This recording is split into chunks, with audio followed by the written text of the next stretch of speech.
We welcome you to the CAA Women's Basketball Media Day on the field of 68 Media Network. I'm Amanda Poole, joined by the one and only Monica Moore, gearing up for another exciting year of CAA hoops. Monica, you were on the call for the entertaining CAA tournament last season where the ninth-seeded William & Mary squad took down the 1, 4, and 3 seeds to win the title. But new faces, new talent this year, sure to shake things up as we unveil the 2025 preseason poll. Taking a look at this, Monica, what's going to stand out for you here as we see Charleston, the preseason favorites, record-setting season last year with 8 first-place votes, the perennial contender Drexel at the 2 spot, and then the reigning CAA regular season champions NCA&T in third. Monica, again, just looking down this line, what catches your eye? Well, I think not a lot of surprises here. No surprise that Charleston is on top of the list. You have to consider the fact that they finished 14-4 in conference play last year. They went on that magical run, 8 wins heading into the tournament, and they returned Taryn and Taylor Barbeau.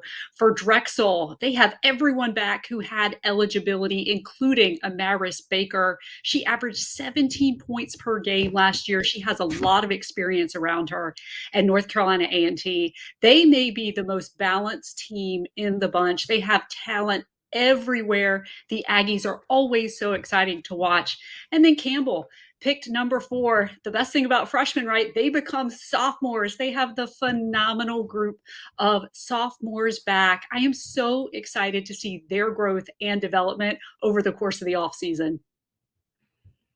Yeah, we're really excited to see all the playmakers, right? And a lot of them are going to be featured on these preseason All CAA teams. We're starting with the first team selection. Someone you already touched on, Taryn Barbeau from Charleston, but she's joined by, some other guards and then a big center in NCA&T's redshirt senior center, Shania Clark. We've got some big playmakers coming back, returning to these programs, being able to make big impacts. And Monica, who are you excited to watch grow?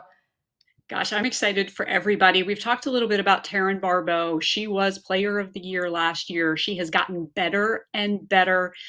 Gianni Boone from Campbell. We talked about the freshmen that she has around her. She's a great leader.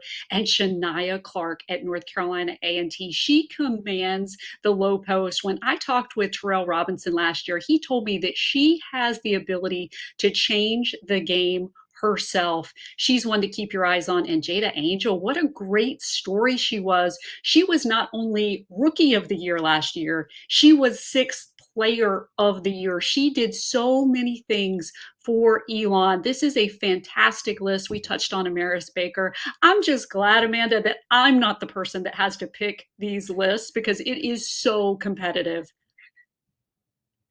Yeah, definitely glad that's not my job because, like you said, players are able to come out and have great seasons, but then evolve. And that's what I'm really looking forward to getting into in this media day is learning about how those coaches are helping these players develop. Because once you do something great one year, that next year, that pressure comes on to solidify those expectations and meet those goals. But we take a look at the preseason All CAA second team selections as well. And with this group right here, you see a lot of players that had great seasons last year, either coming off the bench or being that spark plug for the team. So you wonder how their role will kind of evolve this season, being a bigger piece in these squads.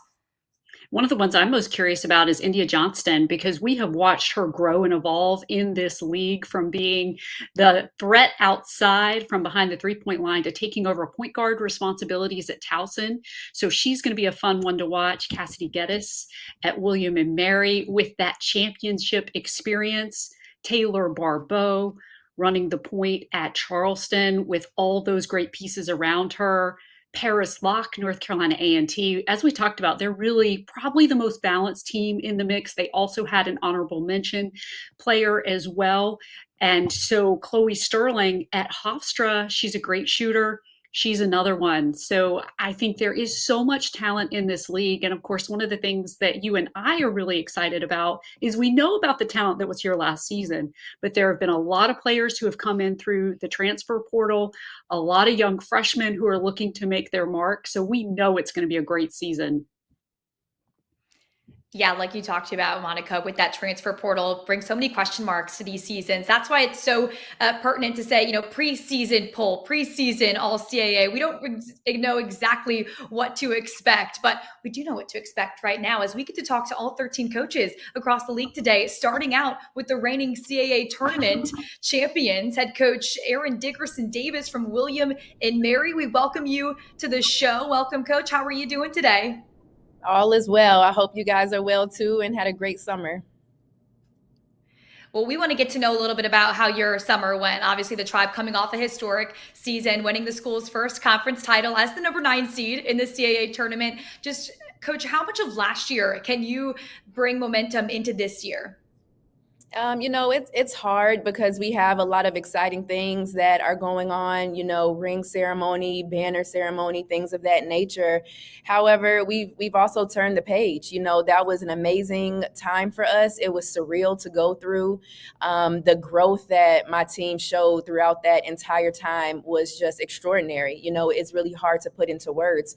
But at the same time, we have a new group. We lost 6 seniors. We have 1 senior this season, a bunch of freshmen, a bunch of new faces. And so we use that as our motivation. We believe in ourselves. We know what we are capable of. But as of right now, it's turning the page and getting ourselves ready for another very competitive CAA schedule. Well, Coach, I have October 18th on my calendar. I know that's the big banner day for you guys that is going to be so exciting. But I was really curious about the goals for the team early in the season. I mean, last year you win the conference tournament as the 9 seed. You go to the NCAA First Four and you win that matchup. You have players who have that NCAA tournament experience. So what are the goals looking like to get your program to that point again and even beyond? Yeah, so we decided to kind of take it slower and have smaller goals. It's something that we've been working on even since the summer.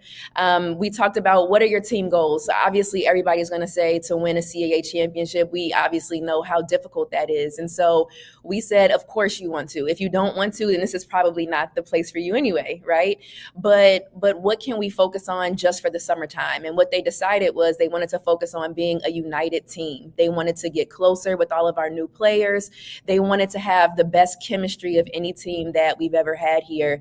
And that's what they've been working toward. And then we have a new goal for the fall and then a new goal for the non-conference. And so we've really taken the approach of just kind of breaking the season up instead of just looking at it in its entirety. And so far, I think that focus has really helped us as we're growing as a team. I like when you talk about building that chemistry because I think groups do that differently in the off season with new players and new pieces. How have you seen them grow that bond? Has there been team bonding activities? Has there been late night movies? What's kind of been the trick for you guys to gel? Yeah, they do all of that stuff on their own. That's something that our team captains and our leaders, Alexa McKeska, who's my lone senior, Cassidy Geddes, and Monet Dance have really, taken that upon themselves to make sure that they do a lot of things outside of basketball. And then from our standpoint, we do something every Tuesday called Tribe Tuesday to make sure that we are doing team building exercises. We are still reading a book that we started in the summertime called Will It Make the Boat Go Faster? And, it's been really cool just to break down week by week, and it'll last us all the way up until our season starts. And then after that, our coach on my staff, Grace Ann Bennett, who is in charge of that, will make sure that every Tuesday we're still getting together and just making sure that we're building that chemistry off the court, because we know that if we can do that, then our chemistry on the court will definitely show. Coach, I will say I loved that addition to your staff and Grace Ann Bennett because I loved watching her play at Georgetown. I know what a leader she is, so I'm excited to see that transition. But I want to talk about a player on your roster that I absolutely love, Cassidy Geddes. I'm from a neighboring town to her, Hickory, North Carolina, so I take a lot of pride in her success. All rookie team, CAA all tournament team. I'm curious about what she's been working on in the off season and what we can expect to see from Cassidy this year. Yeah, Cassidy, since she's been here, has been one of the best guards on this team. She is someone that is self-motivated. She is graduating from William and Mary in 3 years. Like she is just extraordinary, both on and off the court. Just last night, she was inducted into a Leadership Honor Society. She is just an amazing young woman, and that does not stop when she gets to the basketball court. She has worked all summer long on her game, but I think what I'm most impressed with is how she is growing as a leader.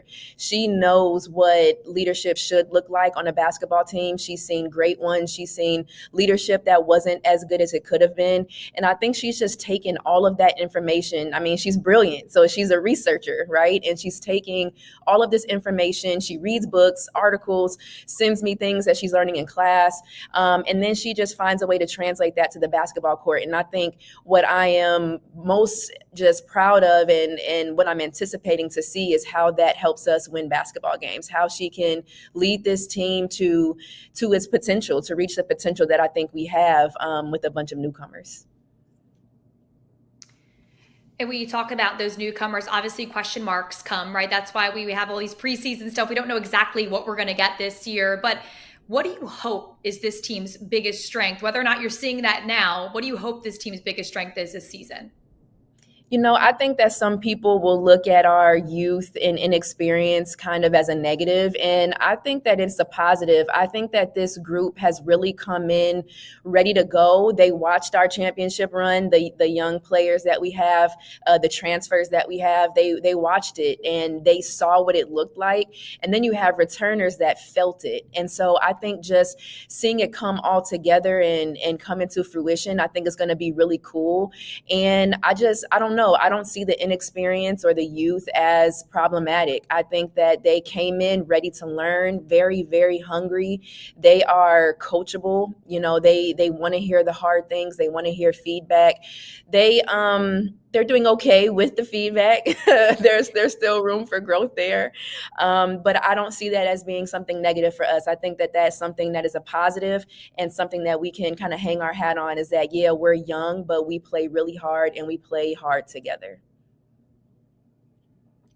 Well, Coach, I agree with you. I know some people may look at the youth and inexperience on your team, but I think for those people who follow your team very closely, what they've seen from the past few years is there's a moment where things start to click. It feels like for your team, somewhere in the middle of conference play, it just gels for your unit. We've seen it time and time again for you guys. And I know part of that is the non-conference schedule that you put together and the way that you test your teams early on to get them ready for conference play. Can you talk about your thought process in crafting this year's non-conference schedule? Yeah, so we tried to keep in mind that we were going to have, a young team. And so this is still a hard non-conference. It's not what it was last season, but we wanted to make sure that they were still being tested by really great teams, but that they didn't feel kind of like demoralized by some of these teams that we were playing, and not be able to bounce out of that. And so when we were building our schedule, it was like, okay, we're going to play Richmond, and this reminds us of Drexel, and we're going to play this team. It reminds us of A&T, and we kind of tried to build our non-conference schedule based on who we were going to be playing in conference. And that way, now when we're scouting, we're like, we've already played a team like this before. We played Davidson and we played Wake Forest and we've played against Biggs and we played against Five Out and we've played against Old Dominion, who's going to press and trap us the whole game. And so hopefully by the time we get to our conference season, there's not anything that we're seeing for the first time. And that way we're more prepared for it. We've seen it, we've played against it, and we know what was successful and what wasn't, so we can make those adjustments. All right, Coach, we are so excited to see what you guys have to offer this season. Obviously, building up the hype for us last year, but like you said, new pieces. We'll see what this team can bring this season. Thank you so much for your time and joining us on the show. Monica, let's move on. We've got so much to talk about. There is just so much excitement, and you love hearing it from, William Mary head coach, being able to talk about these new pieces, but not using that as a weakness, right? Using that as a strength. Well, and again, as she said, they graduated a lot of talent off of their team from last year, but there's just something about having in your locker room players that have rings.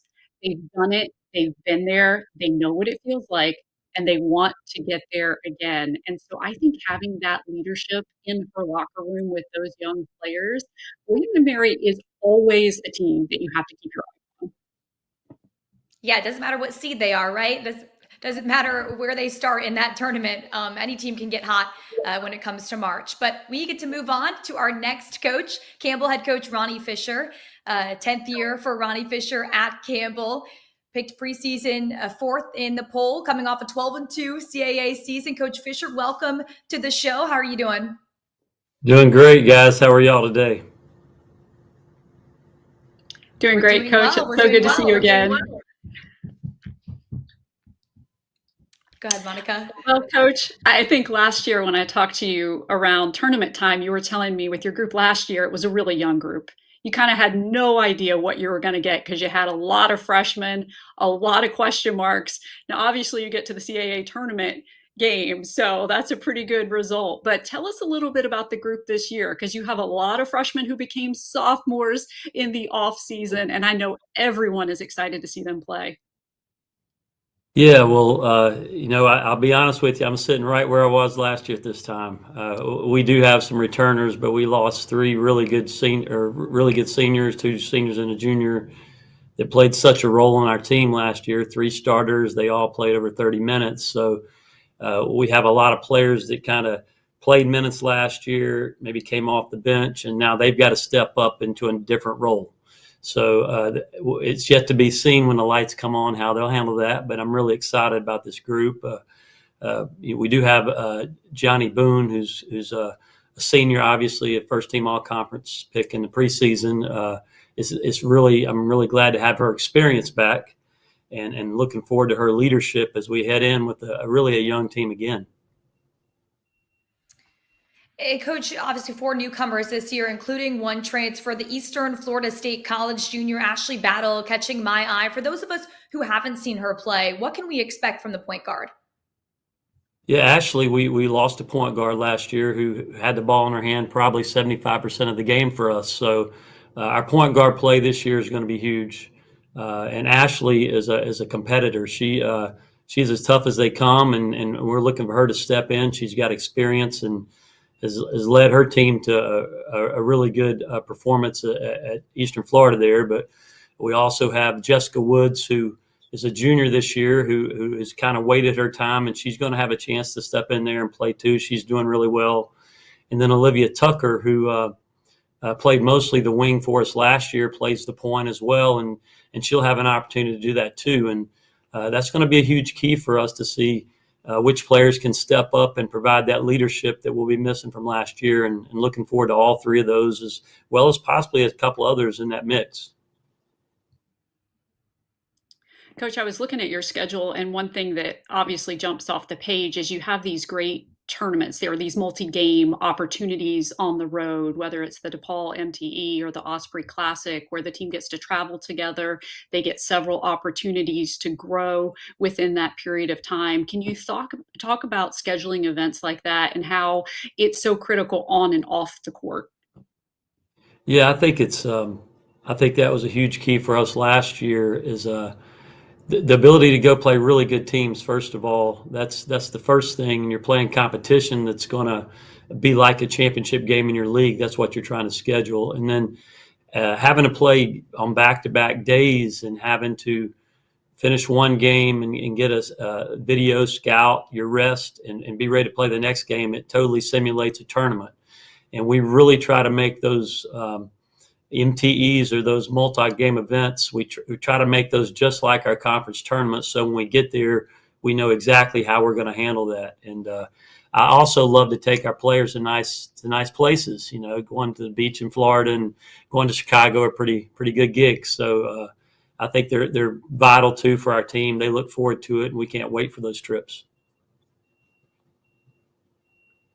Coach, I wanted to talk about some of your young guns, right? Two of your three freshmen playing on national stages this summer, with Na Kunate competing for her home country, Switzerland, at the FIBA U20 Eurobasket, and then Jasmine Navarre competing with the Puerto Rico national team. How do you hope those experiences benefit not only the players that played in them, but maybe rub off on some of your other players? Yeah, well, both of those players, they played against good competition. Again, just like the tournaments you were talking about. Bottom line is they played against really good competition. Jazz in Canada, when you open up against Texas, that's a pretty good, and so she's been tested at the college level already. And then Na did a tremendous job for Switzerland this summer. So you like that they've played against teams, and so when they got here on campus, they knew the speed that they had to play. So that was huge, and just to see them to get confidence in those tournaments was really fun. And those two players have a chance to come in, I think, and be special for us. And then, like you mentioned earlier, we have 5 sophomores, and I'll be honest, just in this day and age, to have 5 players in one class come to the next class is really cool. And I really am blessed to be able to coach those 5 again. And, I thought 3 of those kids should have been on the all-conference team last year, but Jasmine Felton and Sierra Alexander and Olivia Tucker, all 3 were instrumental last year for us, and can't wait for them to step up. And then also, I mentioned Gigi a little bit, but in that junior class, like Hadley Dill played a huge role for us last year. So it's neat to have some returners coming back, but we still got some holes to fill, and I think we'll get it done. But I literally feel exactly where I felt last year at this time, and we've got a lot to prove and a lot of work to do. Obviously, the league's good. Well, Coach, you just mentioned Jasmine Felton, who everyone loved watching play last year. And before the tournament, you told me something that has really stuck with me, because you were talking about her work ethic at practice and how you do these drills where it's ball handling or it's jumping rope. And you said she goes 100 miles per hour. And I just wanted to ask about that work ethic for Jasmine Felton, what you've seen her working on over the summer, and how important it is to have players like that who set the bar so high for themselves and for the team. You're exactly right. And I would say the same thing today. After an amazing summer and 7 practices, she's picked up right where she left off. And having a player that works that hard, and then when you talk to them, they want to hear what you're saying, whether it's constructive criticism. She looks me in the eye and she wants to get better. And I just love, she doesn't say a lot. She's not a vocal leader, and we're getting that. We've got to get that out of her. But every day she brings the 2 most important things, and what our program is about is sweating and serving. She works her butt off, and she serves her teammates, and she serves her coaching staff. And players like that creates a culture in your program that other players want to come to. So I'm looking for big things out of her this year, and her to just get better from where she was a year ago. Coach, obviously with these preseason polls, all the preseason accolades, the hype coming into this season, and then obviously these media calls, the media like ourselves are going to develop these storylines. But is there a storyline that you want to make sure people are tuned into this year? I would say, I don't put a lot of weight on preseason polls, especially in the day of the portal. I think you guys just mentioned it a few minutes ago. Who knows?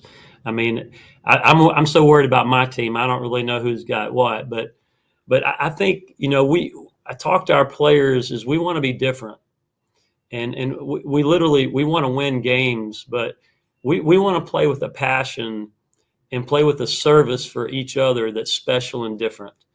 And that's the most important thing. We obviously want to be reaching our potential as tournament time rolls around, but man, I hope that the people that pay money to come see our kids play leave saying, man, they play hard, and man, they look like they enjoy playing for each other. And if we can do that as a coach, I'm happy, and I hope we win. But that's really the main goal, and hopefully you guys can watch us play and say that. I'm hoping that's what we're fighting for. So. That's awesome, Coach. I really appreciate your time. I'm looking forward to seeing what the Fighting Camels have for us this season. Again, Coach Ronnie, thank you so much for joining us. Good luck this season. Thank you very much. Yeah. All right, Monica, so much. We've only talked to two coaches, and I feel like we've developed all these storylines, so many things to already keep track of. Well, and I've heard Ronnie Fisher talk about that motto, that sweat and serve, that he really looks for the players that he recruits. They're hand selected by this Campbell coaching staff, players that will really live up to those standards. And you see it out on the floor, how they play for each other, how they work so hard. I think that's a big reason we saw them in the tournament final last year. Yeah, excited to see what we will see from those newcomers mixing with those returners. But we will move on to the next coach. We now welcome Elon head coach Charlotte Smith to the show. Charlotte, welcome into the Field of 68 show. How are you? Thank you. I'm doing well. How about yourself? We are doing well. Well, Coach, I'll start returning two of your top four scorers from last season, including your Rookie of the Year and Sixth Player of the Year. Yes, the same person got both those awards, Jada Angel. What kind of growth have you seen from Jada in the offseason, and how will her role maybe change or evolve this year? Yeah. Well, the growth that we've seen from Jada in this offseason was getting stronger. One of our points of emphasis was really making a commitment to the weight room, getting stronger so that she could handle the physicality of next level play. And she's made a huge commitment to getting stronger. And we see that every day in practice. Coach, I love your non-conference schedule that you've put together. I know you typically play your alma mater, UNC. I know you have Georgetown on the schedule. I'm going to be there for that one. I can't wait to see you guys in person. Can you talk about this schedule that you've put together and how you think it's really going to test your team preparing for conference play? Right. Well, we always try to put together a challenging non-conference schedule. And our motto is you can't beat them if you don't play them. And so we try to play some competitive non-conference games. And I feel like we have some really good challenging games on the road. We want to be road tested by the time we get to CAA play, because it's huge when you can get road wins in our conference, because it's tough to win games in general in our league. So we have some really good non-conference games in Georgetown, Howard on the road, and then, of course, my alma mater at UNC. And then we play in an exciting tournament in the Virgin Islands where we face Tulane. Obviously, when you go on those big games, you're getting more eyeballs on your team and your program. What's something you hope maybe people that are new to what your program does kind of takes away from what the team showcases this season? That we have a fighting spirit. Last year we went on the road and we played at UNC. USC in Southern Cal. That was no daunting task. And I felt like we came in, we competed. The score was lopsided, but the thing was that my team never gave up. They never folded, and they competed for 40 minutes. And, my pride is we made them call the first time out at Southern Cal. So, we love to play those games, and I always like to see my team go in and compete for 40 minutes against those top teams in the country. Because when you win the conference tournament, when you build that confidence on the front end, no matter who you face, you can go in knowing that you can compete at that level. Coach, I know one thing we know about you and your program, you're great recruiters. You bring in fantastic talent. I was really excited to see Quinzia Fulmore on your roster. Can you talk about bringing her back home to the CAA? Right. Well, we saw Quinzia quite a few times. She's not unfamiliar with our conference and the fact that she played for Towson for 3 years. And she actually had her career high against us in 2023. So we want her to have those career highs against other teams now, but we're really excited about what she brings to the table. I really believe that she can be a walking double-double in this league, and she brings an inside presence where we feel like we can garner some consistency in our inside play. Coach, another transfer I wanted to key in on is Tiana Walker, coming from 2 years at Howard, the MEAC Rookie of the Year under her belt, as well as just a lot of minutes. How do you see her fitting into your system? Helping elevate our three-point play. We have to be able to shoot the basketball much better than we did last season. And she was a sharpshooter at Howard, and that's what we're expecting from her here at Elon. Well, Coach, speaking of outside shooting, Cameron Doty was one of your threats from the outside. You have her back this season. Can you talk a little bit about her progression from last year to this year? Right. Well, one of the things that I was most concerned about was our culture and having a leadership vacuum. If Cam Doty didn't come back, if Ruby didn't come back. And so I will say I'm eternally grateful that they chose Elon, and they are the anchors for our program in terms of our culture, in terms of leadership. You know, when you think about the most seasoned players that we have on the roster, that's Cam Doty, Ruby Willard, and Marasia Pass. And so they are the anchors for our program. And I'm really excited about the work that Doty has put in the off season. She has stayed in the gym, shooting the ball extremely well in practice, and being a great leader for our team.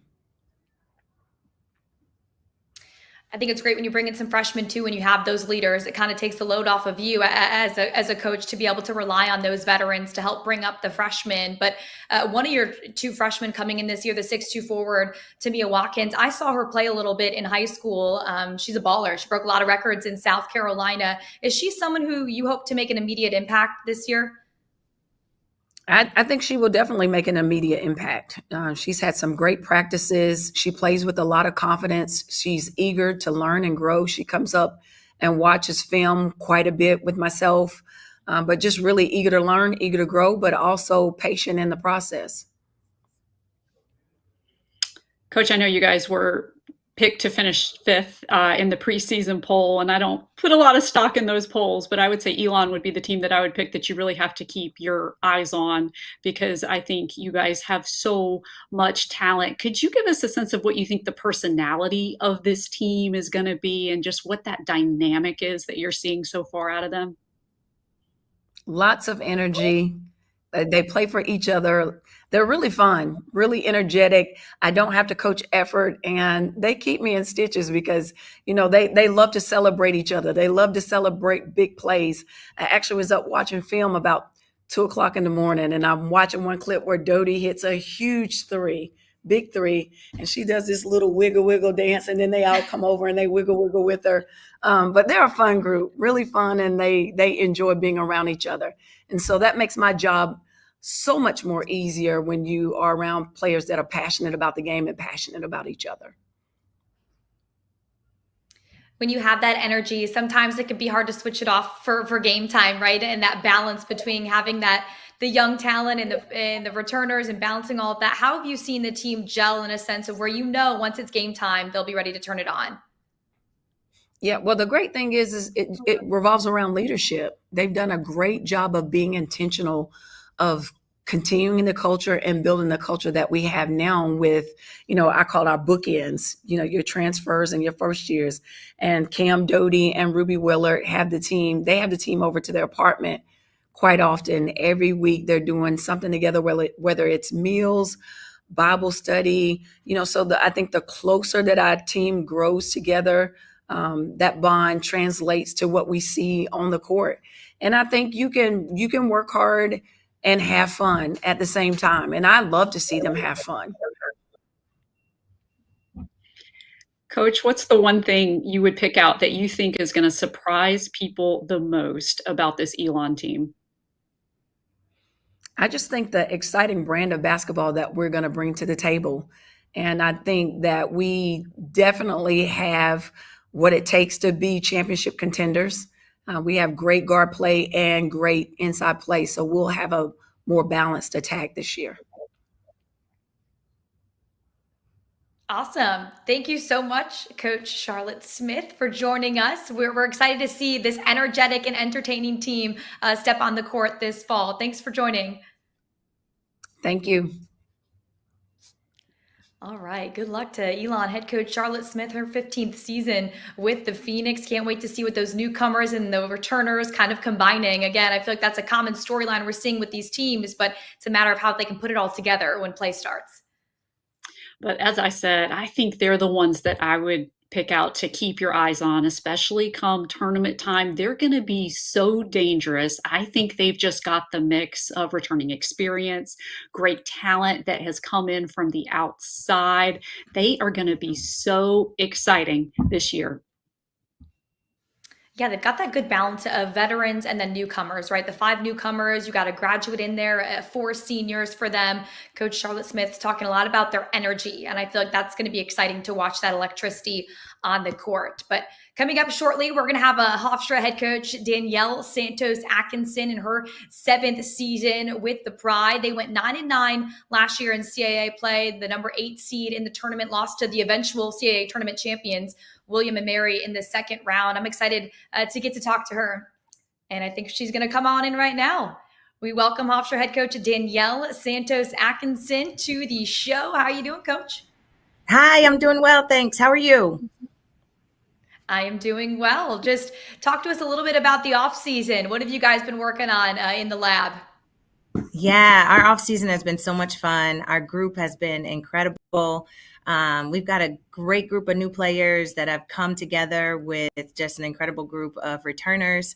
It's been fun. The chemistry has really been explosive, and I'm excited to get rolling here in just the next few weeks.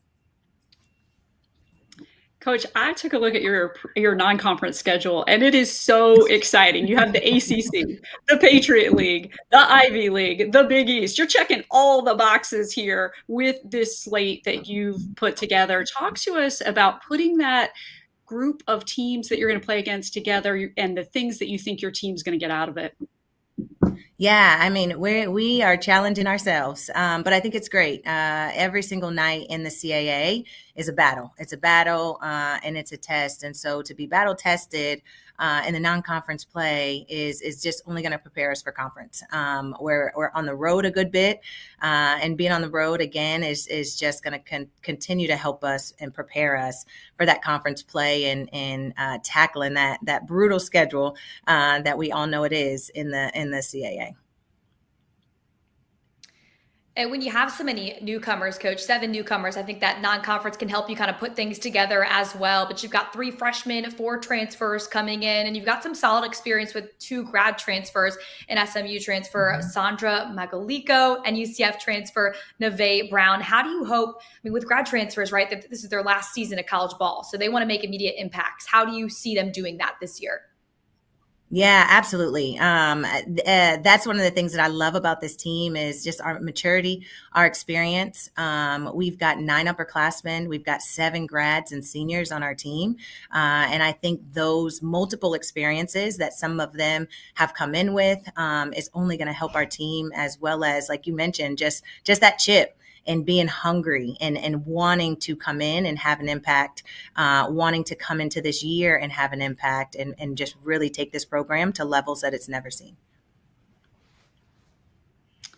Well, Coach, let's talk about one of those sensational seniors, Chloe Sterling. I know she's coming off of her first year with the program, averaging 13 points per game, around 5 rebounds. She called everyone's attention last year. She's not a surprise anymore in this league. What can we be prepared for to see from her, and what have been her focuses in the offseason?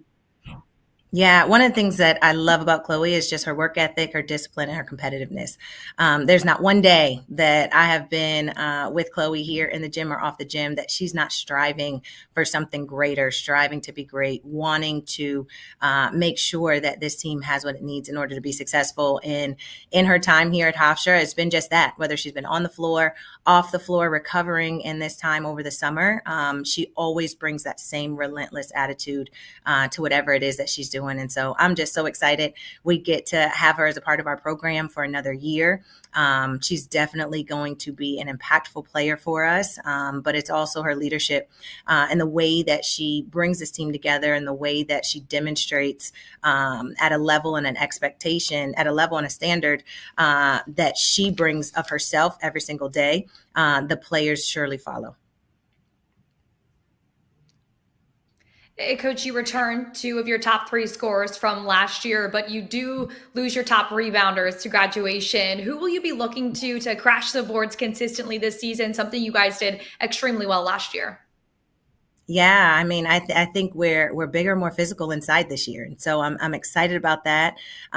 We did lose a lot of rebounding in that class last year, but I think we were able to fill those spots with a lot of talent. And looking at the way Sandra gets in there, crashes the board with her length and her athleticism, the way Dee gets in there, crashes the boards with her length and the athleticism. Same with our returners. We've got a Yen in there. We've got Michaela Hodge in there. And so just all of these players that are not only coming in and wanting to play a part in that role, but have also returned and have improved in that area on the inside. Coach Emma Von Essen.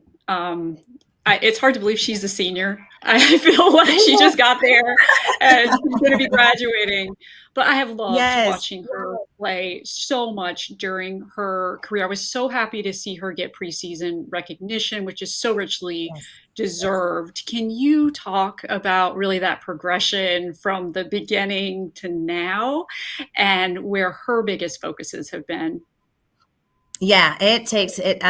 Just thinking of Emma as a senior is just incredible. Just thinking about her in my office as a high school senior, right, and that whole recruiting process and going through that visit with her. She may have said 5 words on that visit, but to see where she is now and talking an entire practice and bringing just great leadership to our team vocally and physically. I mean, again, she's another one that just has the discipline of a winner.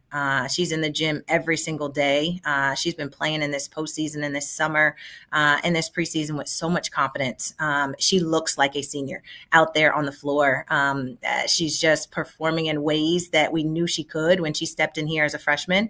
And she's finally realizing that for herself. And she's got a chip as well. She's been here 4 years and she wants to go out seeing this program be at its best. Hey, Coach, kind of going off of that, what does that say about the support staff, the culture that you've built at Hofstra that's allowed a player like that to develop and be nurtured and come out of her shell? Yeah, I mean, I got to brag on my staff. I always say I put my staff up against anybody in the country. I've got just a phenomenal staff and what they do and caring about these players and looking to get the most out of them on the floor and off the floor and helping them grow and develop in all ways. But they've done a great job and have continued just to pour into these players and one in particular being Emma and really trying to get her to play with the confidence that she deserves to play with because of the work that she puts in, as well as just continuing to develop her game on the floor. We've got an incredible support staff and our strength and conditioning coach and our athletic trainer and all of those guys that make sure that from a performance standpoint, we're ready to step out there and perform at our best physically while we develop a game on the court physically and then mentally as well, and making sure that they have the confidence to go out there and do what we know they can do. Coach, last year you guys were one of the hottest teams going into the tournament. It seemed like you gelled at the right moment. I think you won your last 5 games in the regular season. And while I know you have a lot of new players, you have players who I think really believe in the system. They've seen it work. They understand how all those pieces come together if they just listen to what they're hearing in the locker room. Can you talk about having some of that leadership, some of those players back who've had that experience and who are able to put those pieces together in the right moments? Yeah, absolutely. And again, I think that is one of the things of our team that we have is that maturity and that leadership. But those returners that came off that run from the end of the season last year, going into the tournament and it not finishing how we want it to finish, that just leaves us hungry and wanting more because we wanted more out of the end of that season. We wanted to be able to really go out knowing and playing our best basketball. And I thought we finished finished the conference season, the regular season, playing some great basketball. We ran into a hot William and Mary team that really finished out really well. But this team's hungry. They've come back and knowing that we have more to prove and also being willing to put in the work that it'll take in order to become that championship level team and program. We love a hungry team coming into fall ball. We love the excitement that this team is going to bring. Again, thank you so much. This is Hofstra head coach Danielle Santos Axelson. Very excited to see what your team has to offer this fall. Thank you so much for joining us, Coach. Thank you. All righty. Oh, again, just excitement on top of excitement. It's building. I love that it's basketball season. Everything's just kind of building up to so much excitement. But on top of this, the preseason poll, the preseason all first team, all second team, we've got a preseason player of the year. And it's time to talk preseason player of the year and Taryn Barbeau. I got to chat with the Charleston Cougar earlier this week to discuss the honor and her goals and expectations for the season with the Cougars. Take a look.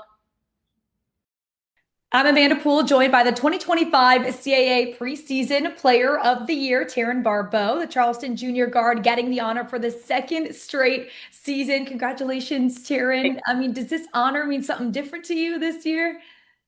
I mean, yeah, I guess, yeah, it does, because I do want to win it again this year, and I've been working hard to try to win it again this year, so yeah. Well, you were part of a record-setting season with Charleston, right? Becoming Charleston's first player of the year, scoring 17.7 points per game, 2.2 or 7.2 rebounds per game, dishing out 2.5 assists each game as well. But what area did you really hone in on this offseason that you look to improve upon this year? This year I'm trying to improve on my defense more, try to be quicker, like defense and on my feet, and also I'm trying to like get my mid-range shot in like a little more. Like it's there sometimes, but I'm trying to make it more like consistent. And what have you been doing to help improve those skills? Oh, defense, I just been working in practice, like just doing like staying on for extra reps in practice and stuff. But for like the shots and like the mid-range and stuff, I just been like on the shooting machine, shooting like maybe like 700, 800, 900 shots, like almost every day, or like at least like 3 or 4 times a week. Oh my goodness. It comes muscle memory at that point, right? I guess, you helped make history last year with Charleston, earning, the first postseason win in the WNIT, but then that exit before there in the CAA tournament. I know that it's an experience you guys look to have another chance at this year. How much does last year's experience motivate and maybe fuel you guys this year? Yeah, it for sure fuels us. It for sure fuels us because we definitely want to win a championship. Like we've been close both of the years, my freshman year and my sophomore year. We've been close both years, but this time we like for sure trying like that's the end goal, to get a championship for sure. Well, it's a new year though, so it's new faces also on your squad. I know you guys have a handful of transfers coming in, a couple freshmen as well. Just what are some of the biggest differences and maybe even improvements you've seen so far from this year's group? This year's group, they're willing to work. They be in the gym, they be putting in the work, so I be seeing them, and we just be getting better we just get better every day, one day at a time. Obviously, as you mature in this program, your role kind of changes as well, not just a point producer, but you also have to step into that leadership role and maybe be a vocal leader. How have you kind of assumed that role? Well, I be trying to like keep my teammates like up, keep them positive, like stuff like that. Like I'm not really like, if you know me, I'm not really gonna like talk for real like on the court. I be trying to, but I'm gonna try to work on it more this year. Because last year I didn't really like talk for real. Like I talk, but like not as much as I should. So I'm gonna try to work on that this year for sure. Yeah, it's definitely different. Some people lead with their vocal leadership, right? Other people lead by example. I think that's what we That's saw what I from do, you yeah. last year. Yeah, I just lead by example more than like vocally for sure. Yeah.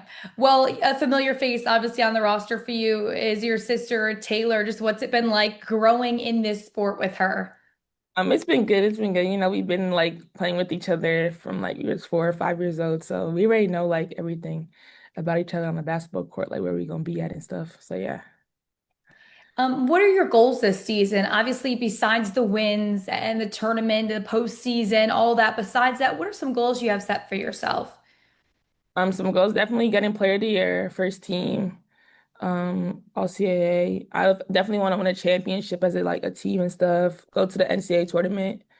I also want to get defensive player of the year and or defensive team. So yeah, those are some goals I got this year. Just casual, just, a couple of the biggest awards you can get. So it sounds easy enough. That's awesome. Well, talking about this group, I know we talked about the new faces and stuff a little bit, but if you could use one word to describe the team this year, what word would you use? Describe the team. I would say hardworking. I would definitely say hard. Hardworking. I think that's a good word. I think Coach would like to hear that. Awesome. Well, what can we expect from this team this season? What are we going to see on the court? What kind of tenacity? What kind of aggression? What kind of offense, defense? What are you guys looking to really bring this year?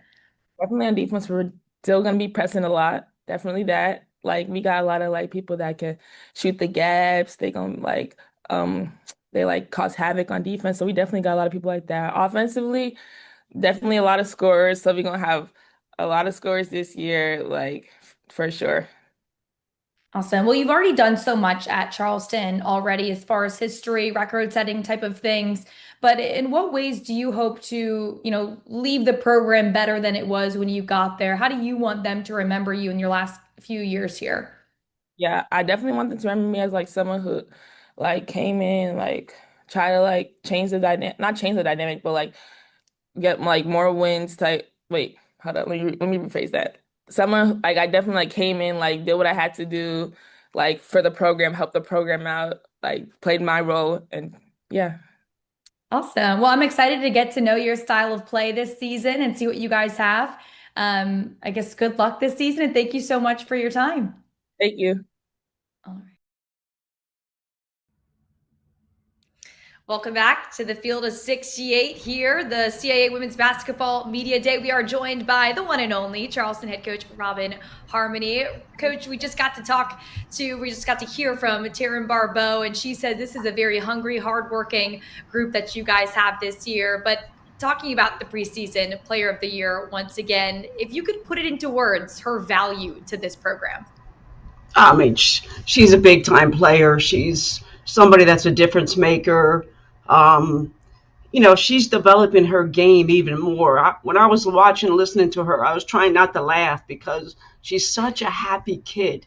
She brings positive energy. She works hard every single day. And she is in the gym every night doing that 700-800 shots. So she's just getting better and better. And, when you have a player of the year and as a sophomore, that's going to help you win a lot of games as a coach. Then you add her sister in there like with a cherry on the top. That those two, they complement each other so well that it's hard to stop them both. And the only time that you ever see Taryn get upset is at her sister because they just have that twin thing. She won't get mad at a teammate, but that's the only time I see her get frustrated is once or twice. And, you almost have to not laugh about it just because they know each other so well and they push each other to another level. So it's good to have them both. Well, Coach, the bullseye is definitely on the back of Charleston this year, preseason #1. I think no surprise, your regular season performance last year, 14-4 heading into the tournament on the 8-game winning streak. It was something to see, but I know this is a very different team this year. You brought in, I think, 5 transfers. You have a couple of freshmen. Tell us a little bit about this new group that I know everyone cannot wait to see. Well, this team is a lot deeper than the past. We are more athletic.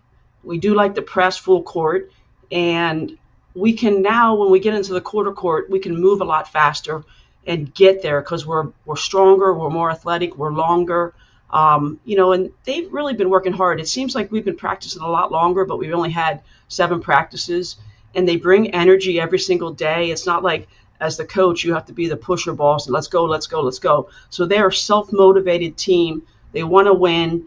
We have 2 freshmen that will bring a lot to our table. One can really shoot the rock, and the other one is just a beep quick guard. Our transfer players, they just bring the experience that we didn't have. We only really lost a starter to graduation, and then we had 2 leave in the transfer portal, but one was only a starter. So they are stepping into their role, and it seems like we have a couple kids on our team that are seniors, whether it's from an injury or ready to graduate that way. When I say Marissa Brown and Nali Cortez, like they're shocking me because Marissa is now in the starting lineup, which We always thought she would be a great role player, serviceable, but that kid has been really working on her game. She's strong. She can rebound. She can hit the three ball. She can take it off the bounce. So, and then you add our transfer portals. We have 3 post players that are strong, 6-foot rebound, 6'1", 6'2" rebounders. And, it's going to be really post by committee, but at any time we'll have 4 kids on the floor that can shoot the three ball. And, that includes Taylor, who didn't really shoot the ball as well, but, so we're going to have that outside scoring. We'll have the post that can clean us up, rebound, putbacks. And then, with just the depth on our team, and yeah, we do like to press, and we're going to continue that. Just havoc, wear you down.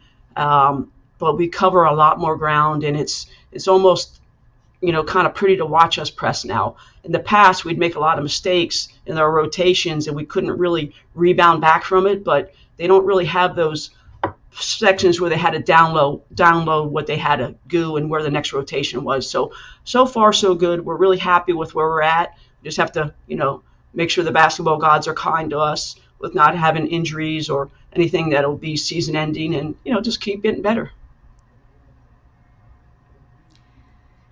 Yeah, Coach, it sounds like you have the right pieces. But, last year, first 25-win season in program history, first postseason win on the home court. And then the year before, you collected the first 20-plus win season in a decade. Just what's allowing for this consistent growth and success? And does it apply any added pressure this year to kind of continue to raise the bar?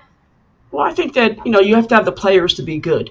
Obviously, we have the administration that's setting us up to be successful, giving us enough money in our budget, travel, gear to attract some of the best players in the country.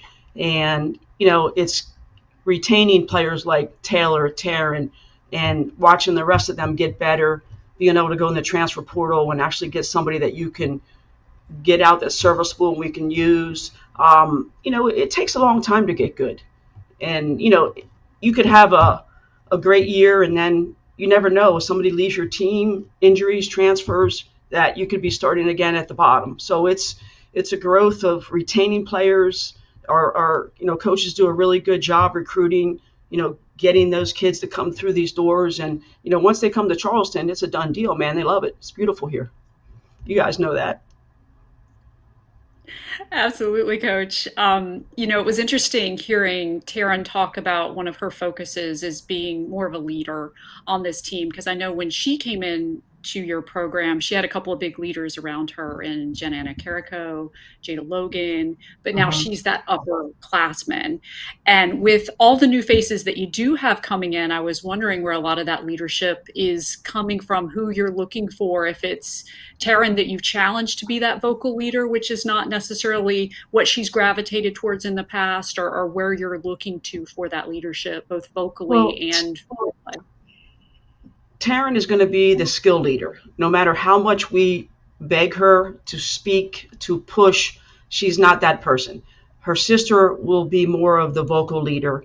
Some of the players coming through the transfer portal are ones that, are fifth-year kids that they know they know what it takes to be good, so they like to speak up. And it would really be Chanel Mitchell, Danny McTeer, who were Division I players and have 1 year left, and they know where they've been and know where they're at now and know really kind of how fortunate they are to be here. Marissa Brown is somebody that speaks up. She's probably our vocal leader.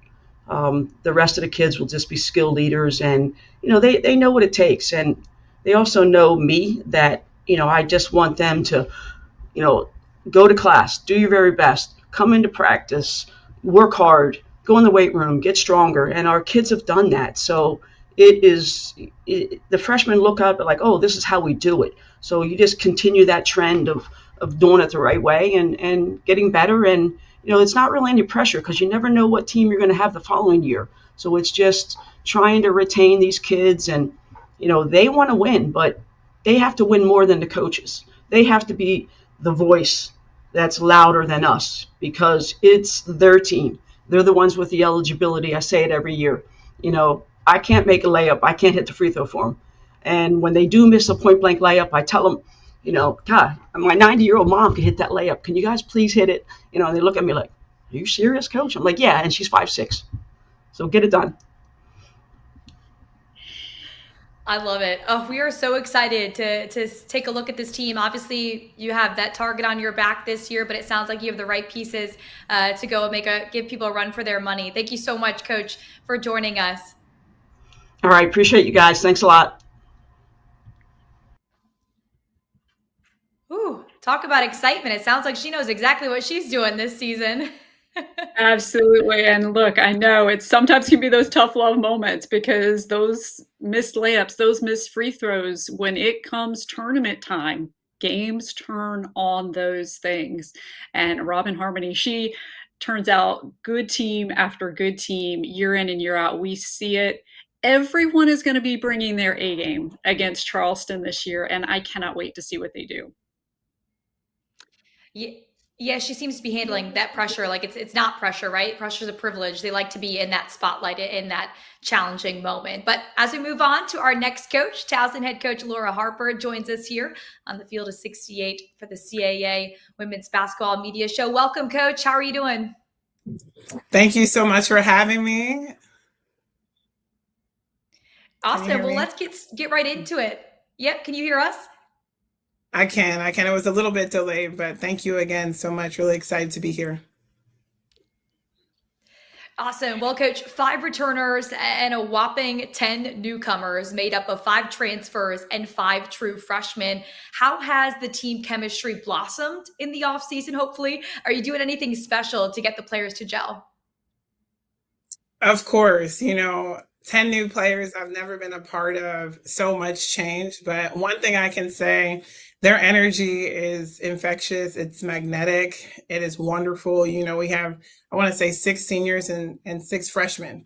So, I would like to say we're top and bottom heavy, and all of them just are breaths of fresh air. They want to come and work. They are extremely good teammates. So it's fun to figure out just those combinations and what everyone does best.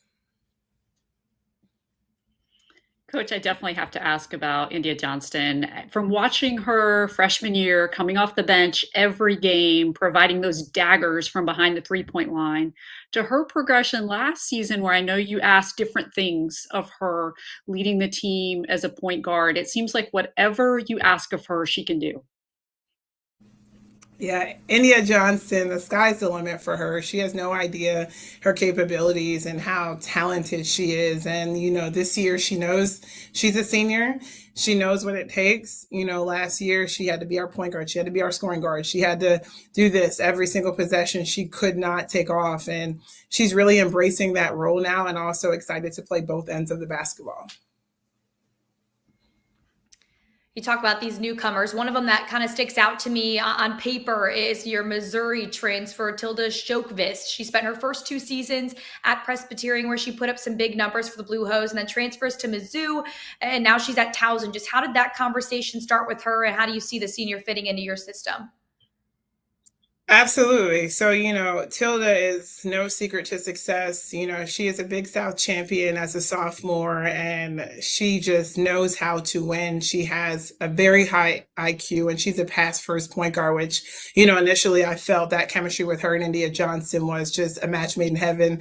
After last season, I told India, I promised I'd get her a point guard that could make things a little bit easier for her. And I feel like Tilda was a perfect complement. Coach, when I talked to you before the tournament last year, I always ask coaches, is there anything else I should know about your team? And you had the best answer. I remember this so vividly. You said, well, you should know about my coaching staff because they're phenomenal. They're off the charts. They're so talented. You talked about Eric and Lori and how important they are to your team. And I saw the big off-season promotions. It's not just words. You're really just invested in this staff. I know they're so invested in this program. Can you talk about just what an extraordinary staff that your program has? One, thank you for asking, because undoubtedly I know I have the best staff in the CAA. It's not even close. And, bringing in Lori Khalil with over 20 something years of experience as a head coach, coming now in this general manager role of just orchestrating and helping in every single little detail she doesn't miss. And then, bringing in Eric Atkins from Notre Dame. He's a point guard. I said, I want to run a 5-out offense. He said, I did it for 4 years at Notre Dame. Let me take the reins, and he's running with it. And I have no ego here. So, his experience on the men's side and the G League, X's and O's is something that he can eat, sleep, breathe, and our team just responds so incredibly well. A new addition, our defensive coordinator, Tony DiClemente, came from Army, and they were 25-8 last season. So, it's just really, really exciting. Just to have this kind of staff, and similarly with Zion, we just are really strong here. We still there? Yep. Yes, Coach. And let me just follow up, Coach, because I have to tell you, when I looked at your non-conference schedule, I have almost every date circled on my calendar. There are so many good matchups. You are really challenging this team. I plan to be there when you play against Georgetown. You have a lot of great ACC teams, Villanova, and I love seeing Delaware on the schedule too. I'm really glad you guys are continuing that rivalry, because Towson, Delaware is always a fun game to watch. Can you talk about this schedule? Yeah, I think scheduling is one of those things that can either make or break you. And I think ultimately I want our players to be prepared for CAA play. They're competitors. They want to be challenged early on. And we just have the privilege of being in the DC area to play so many local teams that are going to give us, a lot of competition. So being able to play against Brenda every year is extremely fun. And Delaware is only a drive away. So I have so much respect for Sarah and what they're doing there. And like you said, Georgetown and Lehigh, we're going to see a little bit of everything, and just the privilege also of playing Villanova in our exhibition game. It should be a lot of fun. Coach, I'm curious, you talk about, all these newcomers and, kind of what you're getting out of these transfers, but some of these freshmen can be question marks. But who has surprised you most in this offseason, the preseason? Honestly, it's really hard to pick one player. I think Zoli Khalil, we haven't talked about her. She just plays both ends of the basketball so extremely hard. And when we talk about the CAA, those 6-foot guards, you think back last year to what Bella did for William and Mary. It's just fun that we have brought someone at that size that can score at all 3 levels, that can defend the other team's best players. So that has been, a lot of fun. And Talia coming from Merrimack just brings another level of toughness. But one person I think is really going to surprise people, and no one's actually seen her. She hasn't played a minute of collegiate sports. She's a redshirt freshman. Her name is Vicky. And she's from Lithuania. She played at South Dakota, or she redshirted there. And we're really excited about her as a freshman, along with a lot of our other freshmen too. Well, Coach, with all of this new talent that you have, how would you describe the personality of this team? Who are they in the locker room in these moments we don't get to see them on the court? I tell them I think they love each other too much, and if that's even possible, but they are so much fun. I say energy is our 6th woman, and we need to play like that, feel that. I mean, everything is a joke. They come in with such positivity. Our 5 pillars are attitude, energy, effort, discipline, and communication. And when I talk about their attitude and their energy, it's top of the line. So there's not a single second where there's not laughs, and I genuinely love being around them. I love a team that can have fun, but be able to turn it on during game time, right? It's a matter of that balancing act. But just looking at your program's history, obviously 6 straight quarterfinal appearances for them coming, because you're in your 4th season there. Just when you have that consistent success, but you do want to get over that hump and push it further, what's going to be key to try to do that this year? I think just really prioritizing the process. I think, year one, it's just championship. It's so easy to say that that's what everyone's fighting for. And obviously we know the end game and the end goal there. But I think with this team and so many newcomers, it's the process. I tell them all the time, right now we're a good team. How do we go from good to very good to great to excellent to elite? And just not really skipping any steps in that, and for sure you never want to take steps back. Awesome. Coach, is there anything? Thank you so much, Coach. Oh yeah, go ahead. Oh, just curious, anything you think that's going to surprise everybody about the Towson Tigers? Anything specifically, I think I can't say one thing, but I will say we will be better than 11th this year. And I think that we're going to be a team that's extremely versatile and fun to watch and extremely high octane. So I can't wait for you guys to see us play. Awesome. I love an energetic team. I like an entertaining team on the court. So thank you again, Coach, for joining us. Good luck to you this season. Thank you. Sorry, I just like cutting you off, Monica. I think I'm going to have to feel that from her, that energy is their sixth woman, because I think that is one of the best quotes of the day. I am so excited to see Towson play. I think they are another one. I mean, she said they're looking for that better finish. They have big goals this year. So they're another one. Everybody's going to have to bring their A game for Towson. Yeah, normally it's the home court advantage or your fan base or the culture is that sixth woman, right? But to have the energy and being able to bring that and actually use the energy to be successful on the court, I think could be a really cool key to success. And it sounds like she's got some secret weapons, the redshirt freshman that she said hasn't seen a rep of college ball, but she's excited for. So some other question marks that we're excited to kind of see uncovered during the fall. Alrighty, it looks like we're on to our next coach. This one, Northeastern head coach Priscilla Edwards-Lloyd joining us. Coach Edwards-Lloyd in her third year at Northeastern. Welcome to the show, Coach. How are you? We can't hear her. We're going to work on that. I'm sure she's doing well.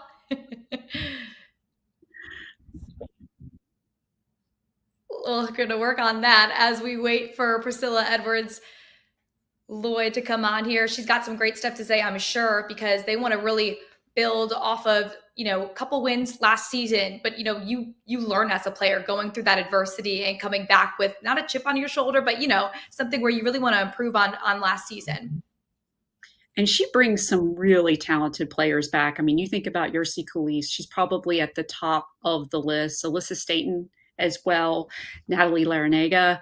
I think those three, the leadership, the experience that they had last year, they're going to be ones to watch. And again, Yursi Calise, you have to plan for her. You have to be ready. You have to have a design to try to take her out of the game. Yeah, I mean, you look at it, 8 newcomers, 5 transfers, 3 freshmen, but you have all those returners, 7 sophomores. That means a lot of those freshmen really bought in to what Coach Edwards-Lloyd was building, and that kind of gets you excited for what maybe they've been developing in the off season. It does, and you look at their schedule, and it's an exciting one. All right, I think we got Coach back, and we can actually hear what she's saying, hopefully. Coach, you got us? Hopefully. How you doing, There we ladies? go. We can hear you loud and clear. Okay. Awesome. All right, Coach. Well, tell us how the offseason is going. We just kind of talked a little bit about how, you returned a lot of players. A lot of people bought into what you were selling last year. So how'd the offseason go for you? Definitely a busy one, but very productive. The off season for all coaches now is crazy, but just trying to build your roster and put the pieces together and build chemistry and do all the things. So, but we feel really good about this off season and even this preseason and how it's going. Well, Coach, I know one player you're building around is Yursi Calise, second in scoring last year, led the team in a lot of important categories, whether it was assists or steals. What has she been focused on during the off season for your team? Yursi's had a great offseason, full of a lot of growth. She competed with her national team in the America Cup games, and so she gained valuable experience, matured a lot, worked on her game, and so she's coming in with a lot of confidence to build off of from the summer, but even last season where she did a lot for us. Talking about another player that's been able to kind of perform at the national level, one of your 3 freshmen and Beatriz Perith Polgar coming here from Spain with some great international experience, 3-time silver medalist from Madrid and its youth national teams. What has she been able to take from those experiences and bring to Northeastern already? Yeah, Beatrice is getting adjusted. She wasn't able to join us this summer, so she got a little bit of a late start, but we were really excited with, just her experiences, the program, the club that she's coming from, and her ability to, really play at a high level. So, she's figuring it out. She's a young one, but she's been great so far, and we're really excited about her. Coach, and looking at your upcoming schedule, I know you typically have the Boston schools on your schedule that you guys play locally each year, but you have some new teams as well. What's really exciting you guys about this non-conference schedule, and what are the big things that you're looking to get out of it? Yeah, you always want to put together a non-conference schedule that's going to challenge you. We have a lot of talent in this area, so that's always a plus. But going out on the road and playing teams like Rutgers, playing some ACC schools, making sure that we're competing against teams that are at the top of their league. I feel like we've really challenged ourselves this non-con and set ourselves up to be prepared for a really tough CAA schedule. So we're really excited about the teams we're playing. Our girls are ready to get going. If we had a game tomorrow, they'd be excited. So we can't wait to get going. Coach, third year for you, obviously, and looking at the additions, it's clear you're trying to speed up that Husky offense. How important is pace as you look to improve upon your offensive production from last year? Yeah, we've been spending a lot of time getting that conditioning in, for the pace that we want to play. Depth obviously helps with that, but I think our strength coach staff, Dan, has done a tremendous job of getting our ladies conditioned and stronger and really able to play at the pace that we want to, and defend at the pace that we want to, both requiring elite conditioning. So we're trying to get the ball moving. We're trying to get ourselves moving up and down the floor quicker. And our ladies are adapting well to it.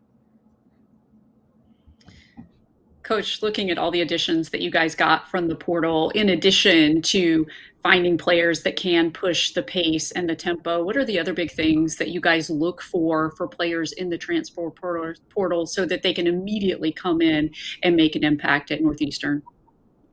Yeah, for us, our process, and credit to my staff, I think we did a really good job of identifying the type of players that we wanted in the program. The first thing is just that character piece, what type of people they are. We wanted players who, one, value a great academic experience that's here at Northeastern, but then two, have that ability to just be great teammates. Transfers have to come and hit the ground running and really gel quickly. And I think we identified a group that are really quality young women who appreciate being on a team, who appreciate working together.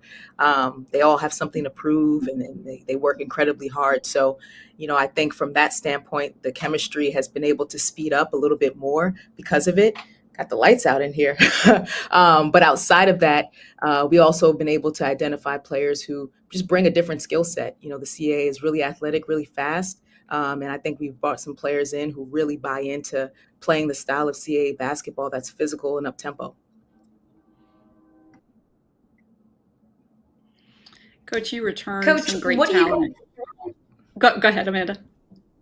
Sorry, the delay is getting to us. Coach, what do you hope is the team's biggest strength this year, even if you might not see it right now in the off season? We've been kind of identifying a few things. One, rebounding on both ends is a big thing that we want to make a push in a jump in. So increasing our offensive rebounding as well as our defensive rebounding, we think that'll give us a chance to really, be able to play the pace that we want to play. Obviously, we want to play faster. Being able to score earlier in the shot clock is a big goal of ours. And then we just want to be more efficient overall, taking care of the ball, and generating extra possessions for ourselves. So just really been locked in since the summer on those things, and even trying to bring in players that kind of fit those three buckets. But those are our emphasis that we're trying to lock into this year. Coach, I know when you bring in so many players, it's important to have returning players who understand the culture of your program. We've talked a little bit about Yursi. I know you also have Alyssa Staten back. You have Natalie Larrañaga back. Can you talk about what they're bringing to this team to help them gel really quickly? Yeah, I've been really excited and pleased with our returners because they have really laid a foundation of culturally what we're trying to do for our newcomers. They're really resilient, what they've been through the past couple of years, just with battling different things. And they've brought a great energy and a great focus and a determination that our newcomers have been able to step into and learn from them. From a basketball perspective, they know the system that we're trying to play, and they've been really intentional about teaching our players, some of the ways that we do things and trying to do things. And that carried over in the weight room and even culturally. They spend a lot of time together. They've been really intentional about bonding with everyone and really just helping that chemistry and that gelling to happen. So I've been really pleased with our returners. I think, they all are super unique.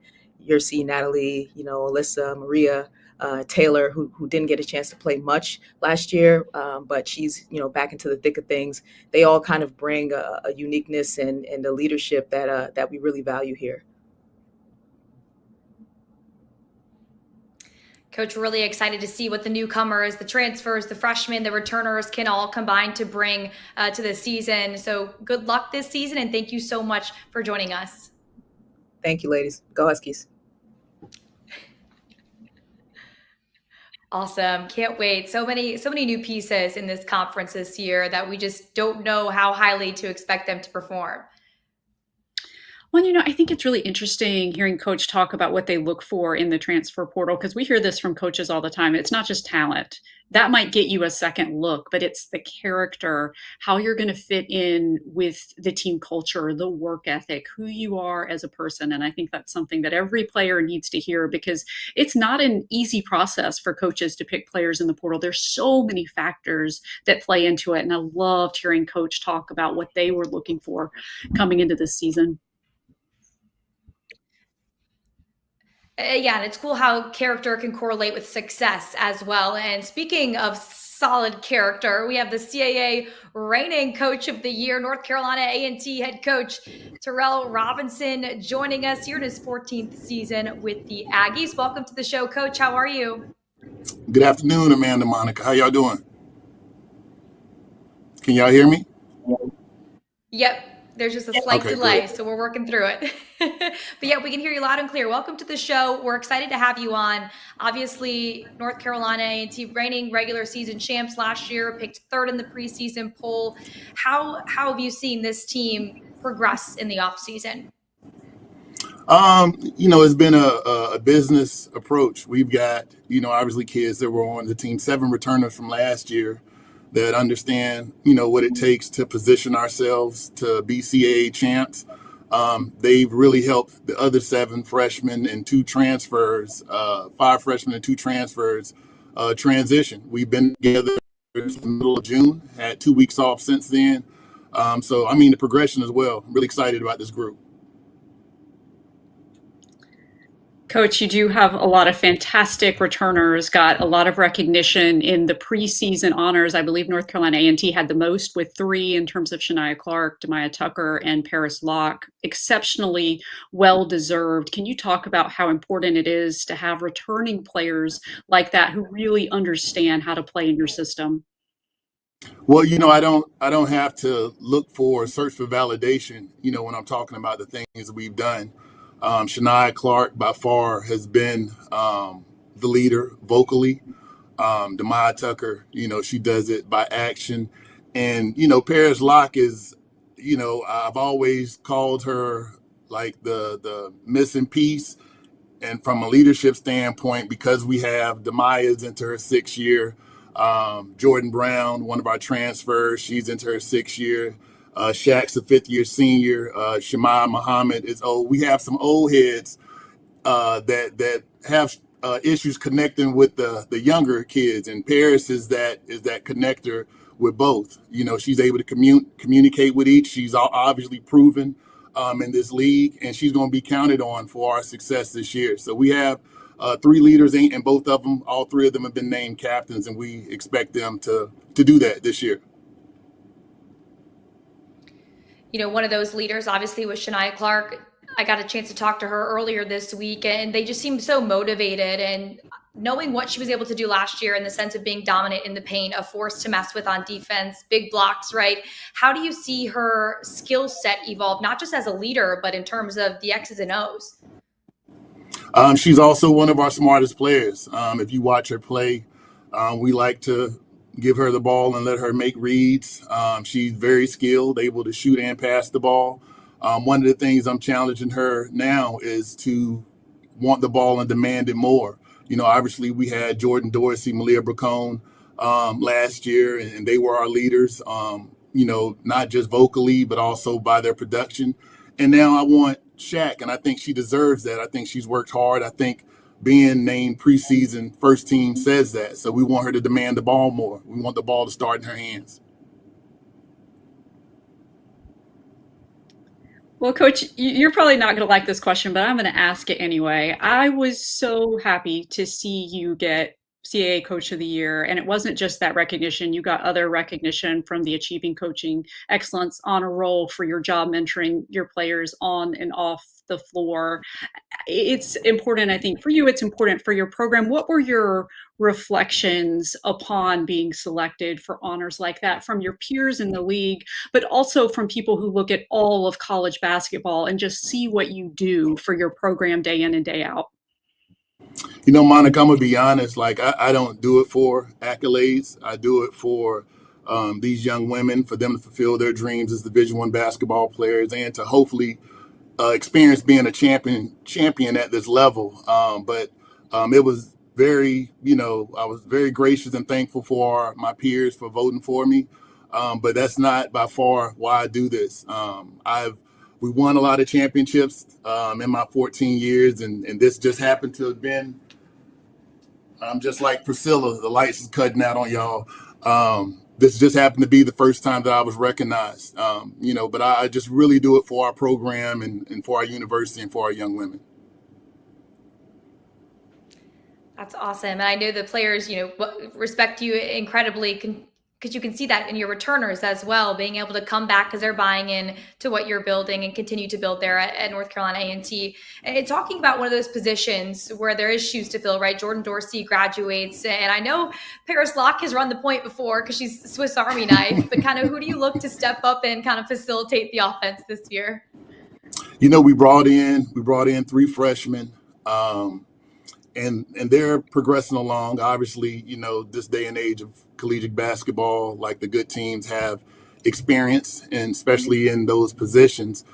We were fortunate. A young lady from Langston University that we didn't quite know could run the point guard position for us, Jordan Brown. But in some injuries, in two of those 3 freshmen that we mentioned, Jordan has been presented to play that position.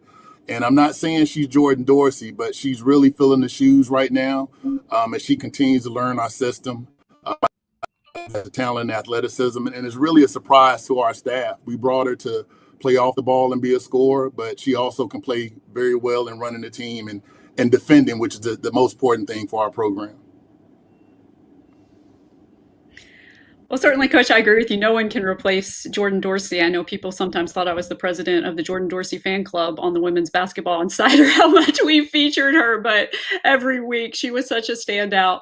But with her having graduated, building off of that last question, who are some other players who we may not even see as much in the beginning, but you think you're starting to see those flashes of players who could potentially make an impact on your program the way that a Jordan Dorsey did or a Malia Bracone did? Well, we mentioned, we didn't have Demaya Tucker last year. And I think us winning the league without our returning second leading scorer says a lot. And Demaya has picked up where she left off. Today, she is our best player in practice when you think about performance.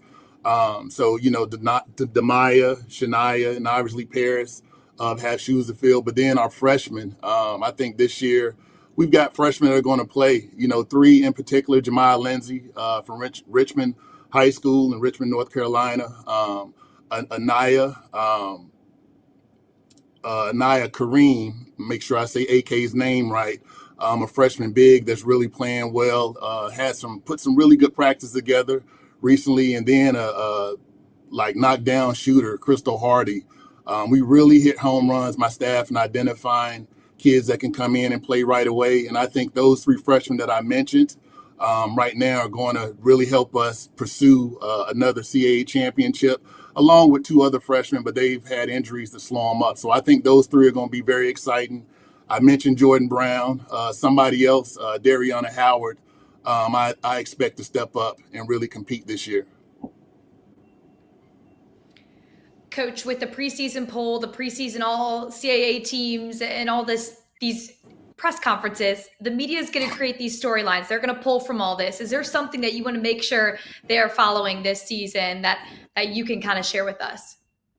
Well, Monica just mentioned that we had the most honorees on the preseason poll, but we were picked first. So I'm assuming, with Malia Bracone and Jordan Dorsey being gone, there's a wonder how good A&T is going to be in terms of our guards. But I think that what people will find out this year, that we win because of our culture, because of the standards of our program. And, the players that come through and do that, they get to be spoken about, like Malia and Jordan in their absence. But Shania Clark, the Paris Locks, and Demai Tuckers will take on for the next year. And that's what they're going to do. I'm excited about this group. We've gotten off to a great start in practice. We just pray that we're healthy and that we can survive our non-conference schedule. All right, Coach, we are excited to see what you guys can do this year as well. Thank you so much for joining us. Good luck this season, Coach Robinson. Thank you, ladies. Take care.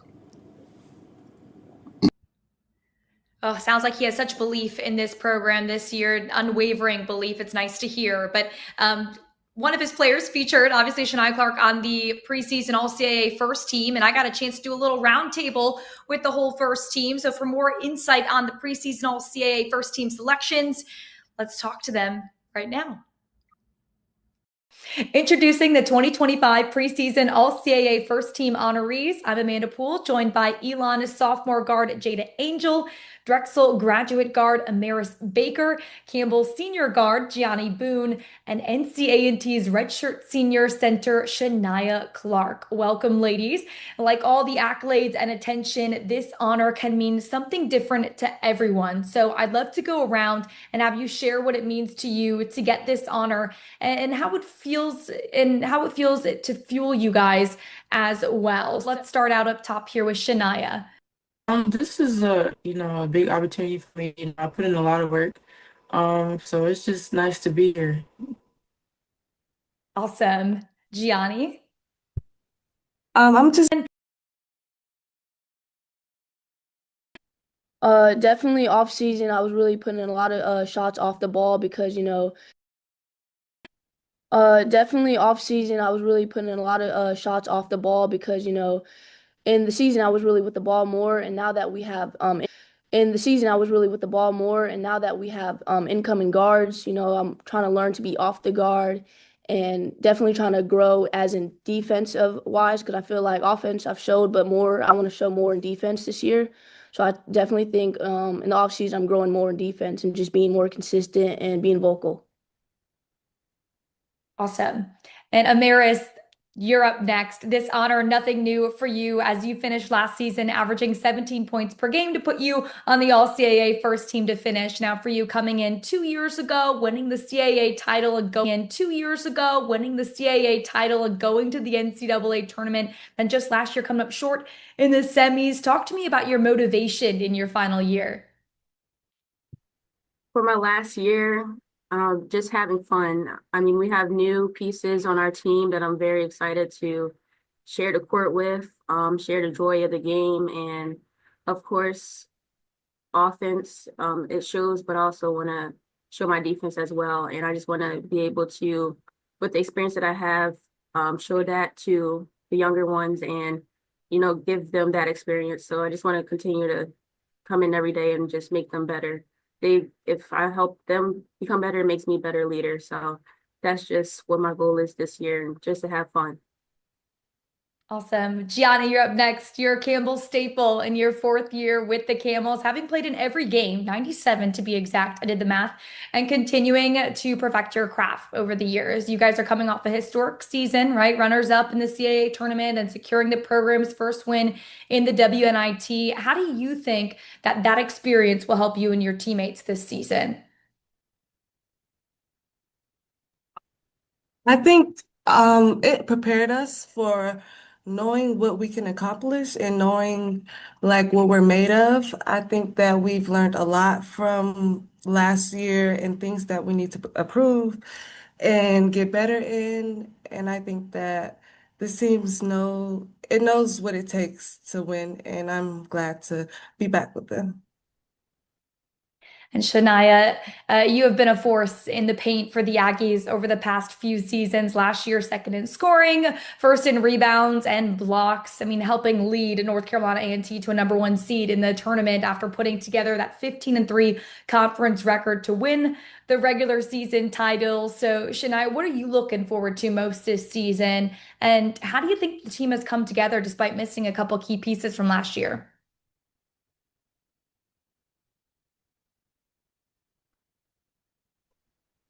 I'm looking forward to, competing, and I just feel like we do have some big shoes to fill, especially in, Jordan Dorsey and Malia Bacon and also Asia. So I feel like we just have some big shoes to fill. So I believe that this season is going to be, good for all of us. And then we'll go right around in that same order. How would you guys describe this year's squad, right? We haven't seen what you guys look like yet. We talk about new pieces, freshmen coming in, transfers, but you guys have been putting in some work over the offseason and bonding. So we'll start with Jada again. Just how would you describe this year's squad? Definitely would say some dogs right now and competitive. I mean, like the practices right now are just we're out for blood, but it's all love. Some dogs. I like that. I like that a lot. Amaris, how would you describe this year's squad? I would say talented. We have incomers, well, transfers, freshmen, and of course those who are coming back this season. And they all have a lot of talent, and just being able to showcase that every day in practice, and then that makes each and every one of us better overall. So I would definitely say talented. Gianni, what's special about this year's squad? I would say that we're very competitive and we all are very versatile and can do many different things on the court. So I'm just excited for that. Awesome. Shania, how would you describe your team this year? I'll also say that we are very competitive because like each and every day in practice, everybody like loves to compete and make each other better. It's all love, but we love to get scrappy and, try to make each other better every day. Awesome. And then our last time through, Jada, we'll start with you one more time. Besides wins and losses, titles, rings, what are some goals you have set for yourself this year? I would say on the flip side, as in defense, I definitely, want to be more, um, just more aggressive. Feel like I was really worried about offense, but more aggressive on defense and then more vocal because we lost some seniors. So now it's time for me to step up and, be a leader to the newbies. Amaris? I would definitely say level-headed. It's a long season. I'm very competitive, and my teammates they know that as well. So I'm just I'm just excited for that, and I know that they'll be ready as well. So that's definitely something I would say to that. Gianni, what goals do you have set for yourself? I would say just strong in my leadership, whether it's vocally or through things I'm doing on the court, and just to win. Shania? I would say just to be, more dominant this year and like be more vocal, asking for the ball this year and be more dominant, especially on offense and not just defense this year. All right, rapid fire round. If you could only use one word to describe your team, what word would you use? Jada, you're up.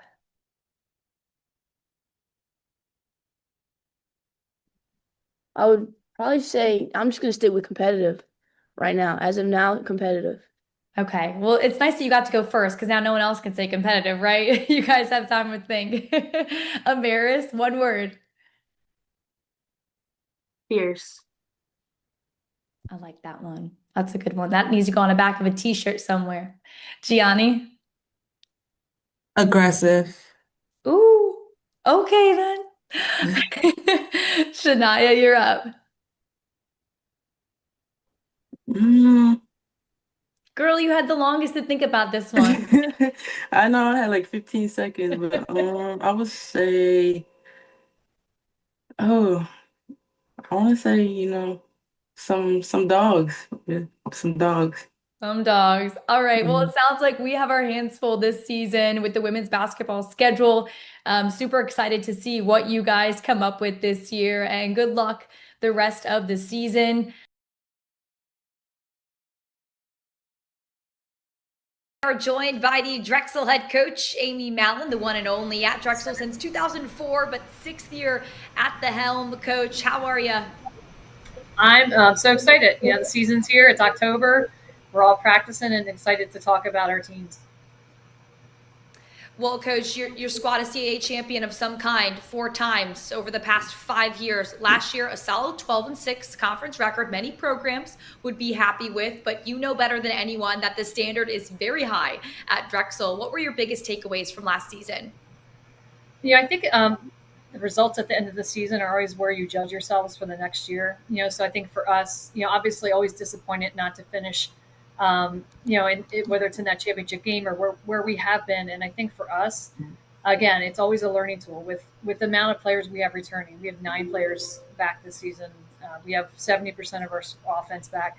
So from a coaching standpoint, so excited because there's so much for us to learn from where we finished last year to where we can go this year. So I'm really excited about this group and just, taking it day by day, really, because I think that's always been our approach, committed players that want to be here, that want to see the program continue to grow every single time they're on the court. And I'm excited to have an opportunity to coach them this year.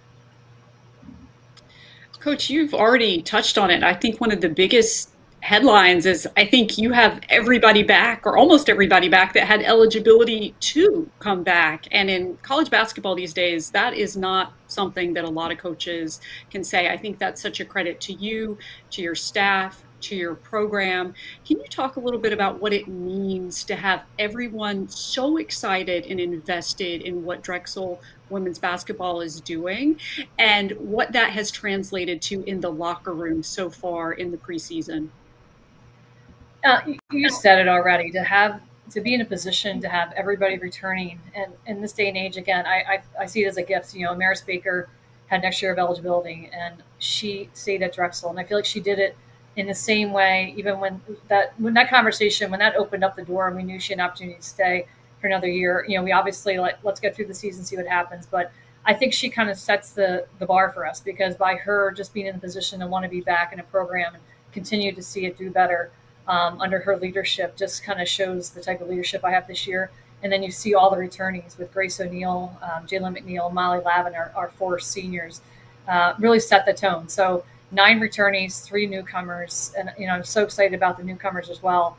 I think we have great potential, and I think a lot of coaches will say that, but to have that be kind of like who we are as a program, the type of culture we have, or people come back. And Kashana Washington, she's a familiar face, and whether it's in the offices or on the court, coming back to work with Amaris Baker, I think that kind of sets the tone for what our program's about, and that is why I think we have success on the court. That type of connection we have from the past, to the future. And with a player like Baker, obviously she's done so much so far already. So it's not really so much about where her game can go, because she's clearly, already succeeded so much. But when it comes to her leadership capabilities, not just being your leading scorer, but, setting an example, vocally, that leadership, bringing in the newcomers, the freshmen, the young guns, how do you hope that she really embodies that role this year? I think the first thing she did when the season ended, and we talked about her coming back, that's the first thing we talked about, her leadership and how she can help this program, not only on the court, but what she can do to help, bring along all the others. And she sets the tone by far from a work standpoint. I always go back to that comment you heard a lot during the NBA Finals, TJ McConnell saying, that hard work type of player, it's a skill on the floor. And I think she brings that every day. So she really brings everybody with her.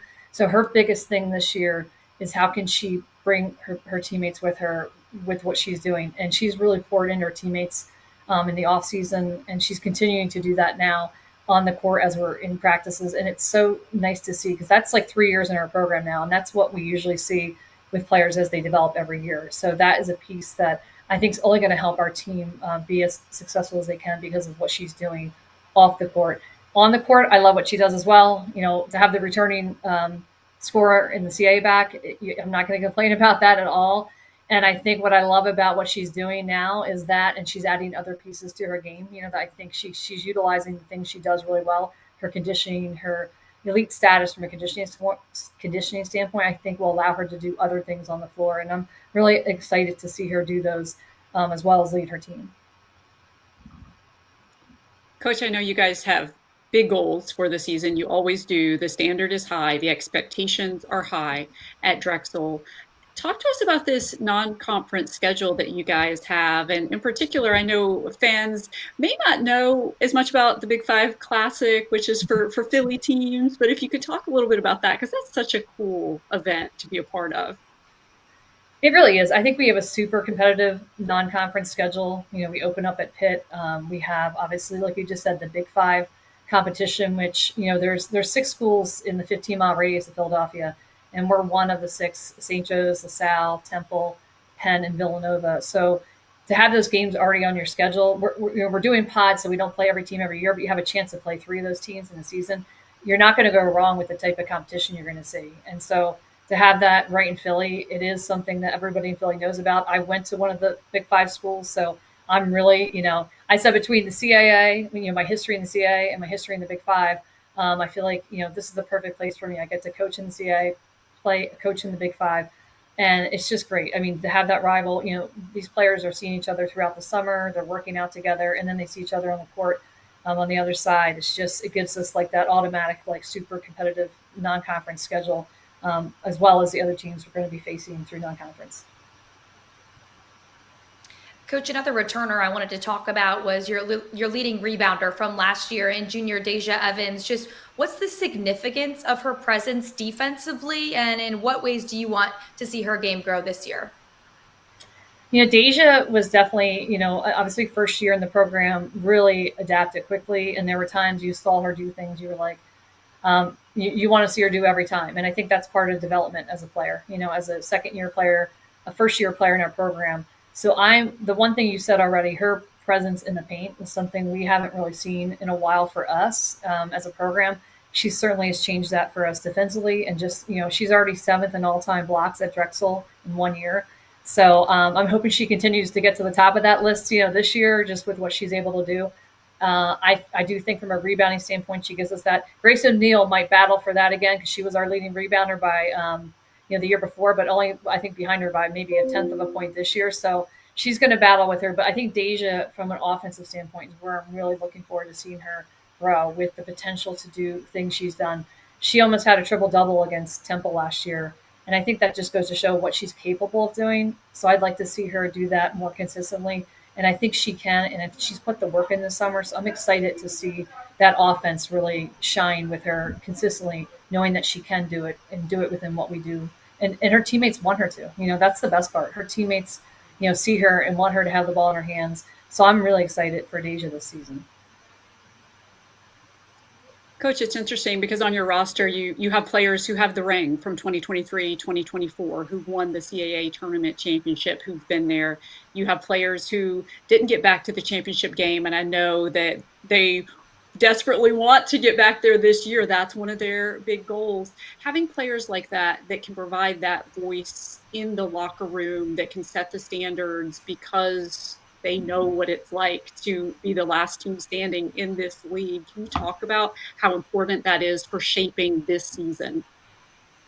It's so important. We say it all the time. The great part about me being at Drexel for as long as I have been, I've seen, we were going back to like, hey, when did we not finish, here or finish that, in this position? And, our expectation is always high, so no matter where we are in the poll, the focus is really on us improving every day. So to have players back who won a championship, but players who also played on, that 1 year and didn't win it the next year, they understand what it's like to win, and they also understand what it's like to lose in those big moments. And I think for us, knowing how important those little things are, and we say it, and I know this is something you've heard before, but we'd rather be consistently great instead of remarkable once. And when we're consistently doing those little things in our program, it does allow us to be in a position to contend in the end, and whether that's in the championship game, but we're always like right there where we need to be.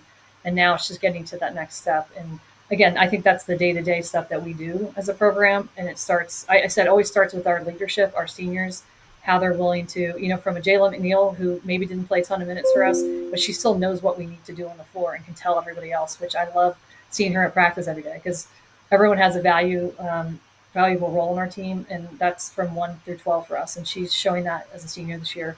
So I'm excited. And then Molly Lavin, who's another 4-year, second year in the program, but I really think she's another one you're going to see come out and do some things. She was injured towards the end of last year in our CA championship game. She was unable to play, and I think she's going to be a big piece for us as well off the bench.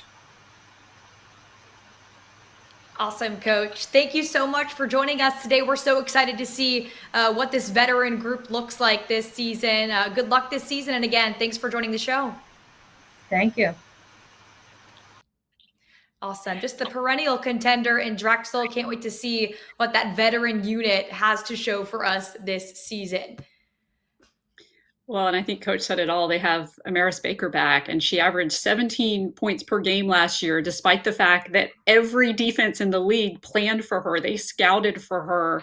So I think everyone can't wait to see what Amaris Baker does this year with this fantastic Drexel team. Alrighty, and it looks like we will be moving on to UNCW head coach Nicole Woods in her third season with the Seahawks. Welcome to the show, Coach. How are you doing today? I'm better than excellent. How are you? Ooh, I like that. I might steal that for future reference. Coach, describe this off-season. Coach, describe this off-season. What's been the emphasis in the preseason so far? So far for us, we've been working a lot on our defense and rebounding.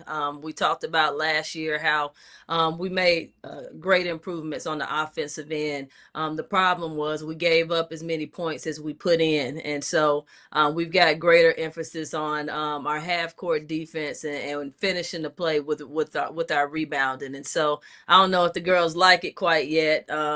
Kate's right here. She don't like it, but it's okay, because defense is gonna be what wins these games. Well, Coach, since Kate is there, I'm going to ask about her because she definitely developed a reputation in this league for her outside shot.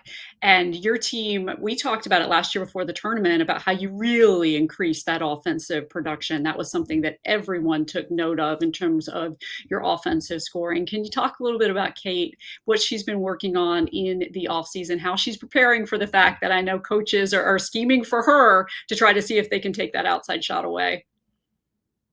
With Kate, we all know that she's a great shooter, right? But she's great at a lot of other things too. And so she's, of course, continued to work on making her shots, but also being able to put the ball on the floor and to make some reads off of that because teams are going to run her off of the three-point arc. She's going to be the number one focal point for most teams. And so working on her being able to help us in different ways offensively as well as to be a stabilizing force for us defensively.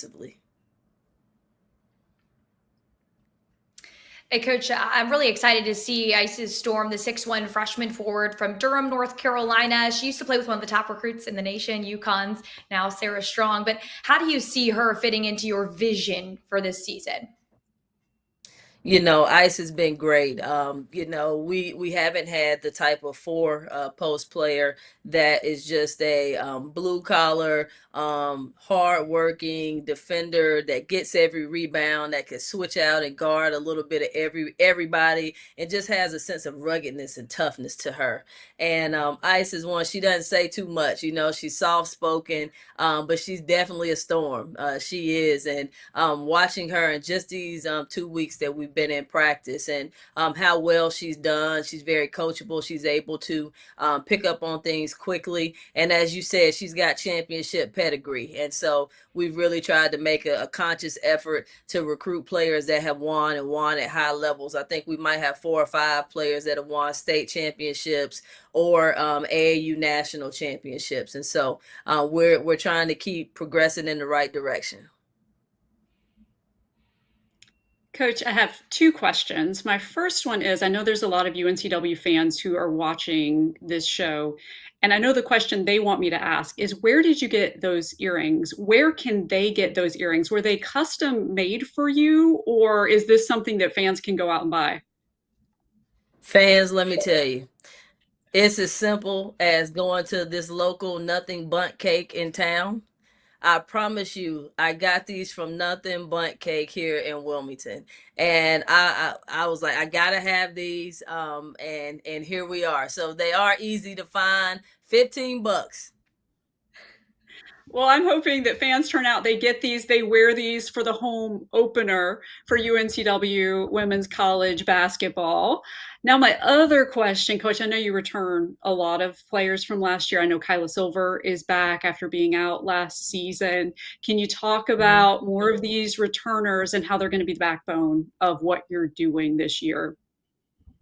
Yeah, we have 8 returners and 4 newcomers, but I think 3 or 4 of those returners didn't play last year due to injury, and so we'll look a lot different. You know, people are used to seeing Evan Miller out there and Taylor Henderson and some of the staples that have been here with us for a while. So we'll look different.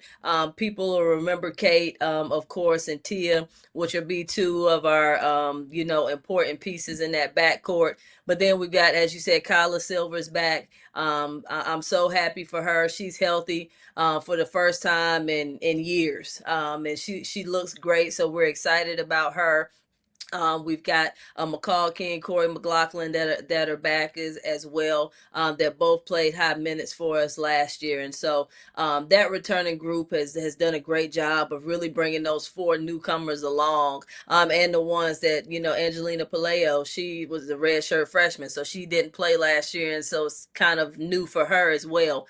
And they've done a great job leading the way, and so I'm really excited for each of them being able to move in different roles now that we have 12, and I tell them we're all we got, and we need every single one of them, and they've done a great job of leading this program.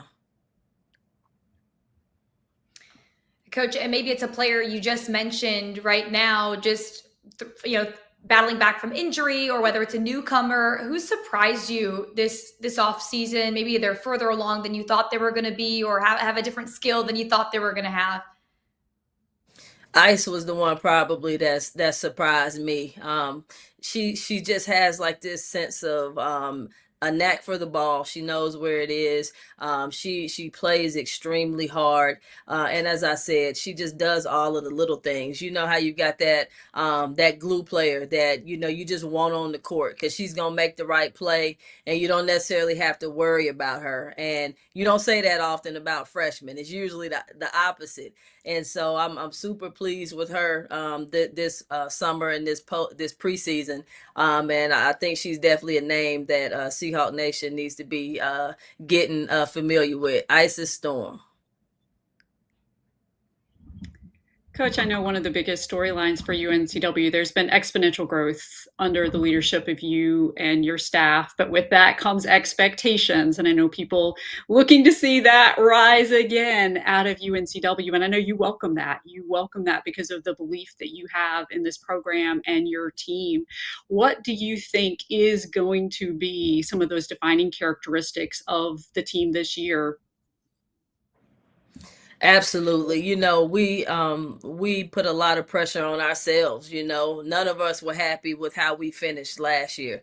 We started 6-3 in the conference, I believe it was, and then had a rough second half of the conference schedule, and we lost some games that we wish we could have gotten back. And so yes, we pretty much tripled our wins from the year before, but none of us are happy with that. And in terms of, for us, we're looking to keep progressing each year and putting ourselves in a scenario to be able to win ball games every single game. And which goes back to, like I said, the offense is going to be the offense. I'm an offensive coach. That's who I am. But I'm not naive enough to know that I got to play some defense as well. And so, we're looking forward to it. Our men have set the standard here at UNCW for how we need to play and what the standard is. And so we're chasing it and we're working at it every single day. Obviously, when the word goal gets thrown out there, it's a ring, it's a title, it's a banner, it's a trip to the postseason. Just other than those, what are your goals for this season with this group? Yeah, again, everything's defensive minded for me. You know, I want us to finish in the top half of every single defensive category that matters. Defensive rebounding, steals per game, blocks per game, all of the things, field goal percentage, 3-point field goal percentage. I think, we were really a few possessions away last year. As I said, we played some really good defense and then gave up the offensive rebound. So just things of that nature. I really believe for us, it usually came down to a few possessions that kept me up at night and is giving me all these gray hairs that I have now. And so we want to take advantage of every single rep, every single opportunity that we get to be able to close that gap and to be able to put ourselves in a situation to be able to be successful. Awesome, Coach. Well, we're excited to see this unit get together on the court this fall and see you guys compete. Again, thank you so much for joining us and good luck this season, Coach. Thank you. Awesome. I love a defensive-minded coach. That's awesome. Defense wins championships. They don't say that for no reason. Can't wait to see kind of what product we see from UNCW. Well, I think that's right because everyone was so impressed with the offense. I think they were 6th in scoring offense last year, led the league in free throw percentage, which was absolutely huge. Coach telling me, look, they recruit players that can shoot free throws. That's why they led the league in free throw percentage. But with that big emphasis too coming into this year on defense, very excited to see the Seahawks this year. And also, what a name for Isis Storm. I mean, that's going to be one that name is going to sound nice on the highlight reel. But excited to see what that team has to offer. But coming up next now is Stony Brook head coach Joy McCorvey. Joy coming into her 2nd season with Stony Brook, and she joins us now. Coach, how are you doing today? I'm great. How are you guys? Doing well. Just starting out with, 10 newcomers. Obviously, you've got 6 transfers coming in, 4 true freshmen. How have you seen the team blossom and gel together? Is something you're doing in the off season to make sure this team comes together at the right time? Yeah, it's been really fun. I think the most important piece of the summer was building chemistry and trust and belief in one another. And so we have done a lot of team bonding that never ends, right? Just trying to build your chemistry and trying to build the trust. But it started with the recruiting. This is such a fun group to coach. We have so many different players from so many different places around the world this year. So it's been really a fun educational experience for our team as well. But it's been great so far. Like I said, most of the summer and even preseason, it was all about building our chemistry and camaraderie and building trust within each other. Coach, obviously we have to ask about Janae Brantley because she is such a versatile player. It's not just the scoring, it's not just the rebounding, it's the assists, the blocks, the steals, literally taking pride in filling every column in the stat sheet. Can you talk a little bit about her and how she just doesn't take a play off? Janae is, even from our team last year, she didn't lead us in scoring, but she was the glue to our team because she does all the things that I value and who I stand for as a coach. I'm a blue worker.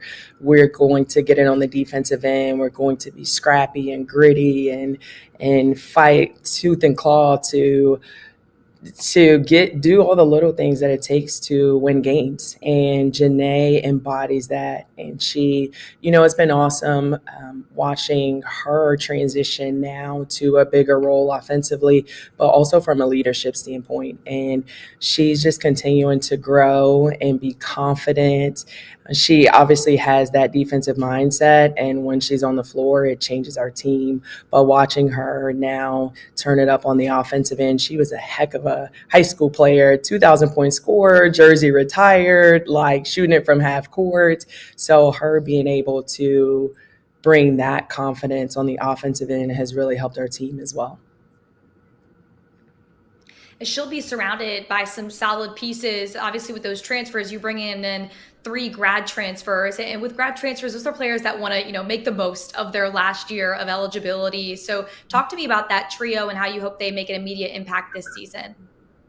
Yeah, they have brought just a huge spark to our team. One with their experience, with their bubbly personalities, and then their work ethic on the court. They have taken our freshmen, along with others on our team, under their wings. They have really showed them just our culture of getting in the gym and working tirelessly to better your game, and just doing things the right way, both on and off the court. And I'm really excited. I think when you talk about Sandy and how she is just, man, she's a spark. She's a competitor. She is a worker. She's gained a lot of respect from our team. And then Alana with just her toughness and her size and her physicality. But she has such a sweet personality. But when she's on the court, she is tough as nails. And I think just, having a combination of that toughness is really going to be huge for our team. And then lastly, Diaka with her scoring ability, her ability to stretch the floor. She is working extra on the defensive end. She can score, but she's putting in the extra time on the defensive end, and she understands that we need her to also be a great defender. And I love that she's doing that on her own. Without her coaches, she wants to be a great defender also. That's just leadership. That's leadership. They're workers. They're constantly in the gym. They were so ready for these 20 hours to begin so they could get in more with their coaches. And it just says a lot about them as people, but also just the role models that our freshmen get to look up to. Coach, I want to talk a little bit about your non-conference schedule. Obviously, you have some great in-state opponents in St. John's and Syracuse, I believe, and you're going to go to the Georgia State tournament, which I think that's going to be a fun event in November. Can you talk a little bit about some of those early season tests that you think are going to be so critical with all these new players that you have? Yeah, we wanted to really try to build confidence, but also obviously non-conference is preparing you for conference. Our conference is such a fun conference to play in. On any given night, it's anyone's game, but it's just a tough conference night in and night out. And we wanted to, as best as possible, prepare our team to be ready for the conference play. So yeah, we open up with Syracuse. We have a big challenge in that first week, Syracuse, Malloy, and then heading down to Rutgers. And then it continues. It continues with Fordham, Marist, and then heading to Georgia State. We have 2 young women who are freshmen that are from the Atlanta area, and they are really excited to get back home. We will have a great fan base at that tournament. Their families are preparing Thanksgiving for our team, so we'll get some home-cooked food as well. So I think it will be a great non-conference experience for our team with the ultimate goal to help prepare us for conference play. I know that's something that players always look forward to if they go out of state to school, is to go home and play in front of those home fans. So I'm very excited for those players. Coach, I know that this is now your second year at the helm. What were your biggest takeaways last year that you're bringing into this season? Well, I think first and foremost, I'm just very grateful for our team last year and the way they embraced our staff and embraced the changes and just the player development. We want this year obviously to be better than we were last year, but there was a lot of personal player development both on and off the court that we're really proud of.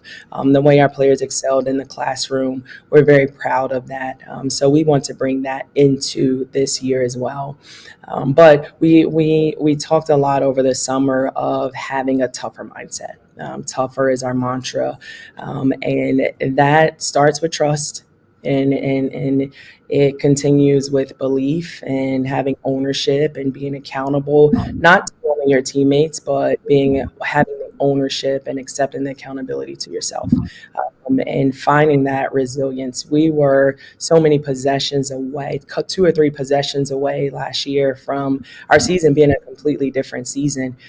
So we want to be just tougher in every category, every statistical category, finding finding another gear. And it's my job. And I've said to our team, it's my job in preseason and now in season to challenge them and make them as uncomfortable as I possibly can each and every day.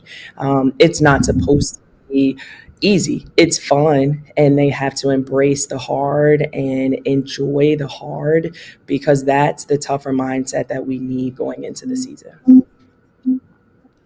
Coach, we've got about 30 more seconds, but I wanted to ask, you talk about what you learned from the team, but is there something you learned about yourself as a coach from year one? Man, we only have 30 seconds, you said, right? I'm just so grateful for my staff, because as a first-time head coach, there's so many things that you are figuring out about yourself. And my staff was my rock. And they, when it was hard, they were there, and they were positive, and they were encouraging. And when it was good, they were there. And we sat down this summer and really just personally, I did a lot of self-reflection on how I can be a better coach for our players and be a better boss for my staff. So I don't even have 30 seconds. I don't have enough time to talk it through, but it's such an amazing experience. And I'm so grateful that I'm a better coach walking into year 2. I think it's good that you can't fit it into 30 seconds. That's a good thing. So many but thank things. you so much, Coach. Yeah, no, for sure. Thank you. Yep. Good luck this season. Thanks for joining us. Thank you. All righty. So much to learn from her first year. Exciting to see what she'll bring in to year 2 with that squad. A lot more question marks, right? With these newcomers, we never know what we're going to get, but it sounds like these coaches have recruited with such intention that they know what they want and how they want to build around these pieces. That was my big takeaway too. And I think that's exactly right when she was talking about recruiting those blue collar players, those players like Janae Brantley who come in and it's just working hard, being gritty, and being that glue player who can bring everyone around you up to a higher level. And so I am excited about all the new pieces to the puzzle that Stony Brook has that really fit into that type of player that they recruit. And joining us shortly will be head coach Tamisha Augustin, and shortly as in right now, Tamisha Augustin in her second season with Hampton. The Pirates with 7 newcomers coming in this year, 5 transfers, a couple of freshmen. But welcome in, Coach. How are you today? I'm awesome. How are you, ladies? Thank you for having me. We are doing well. Like I said, you've got a handful of newcomers this season. Just how has that gelling been going in the off season? Did you guys do some team bonding activities?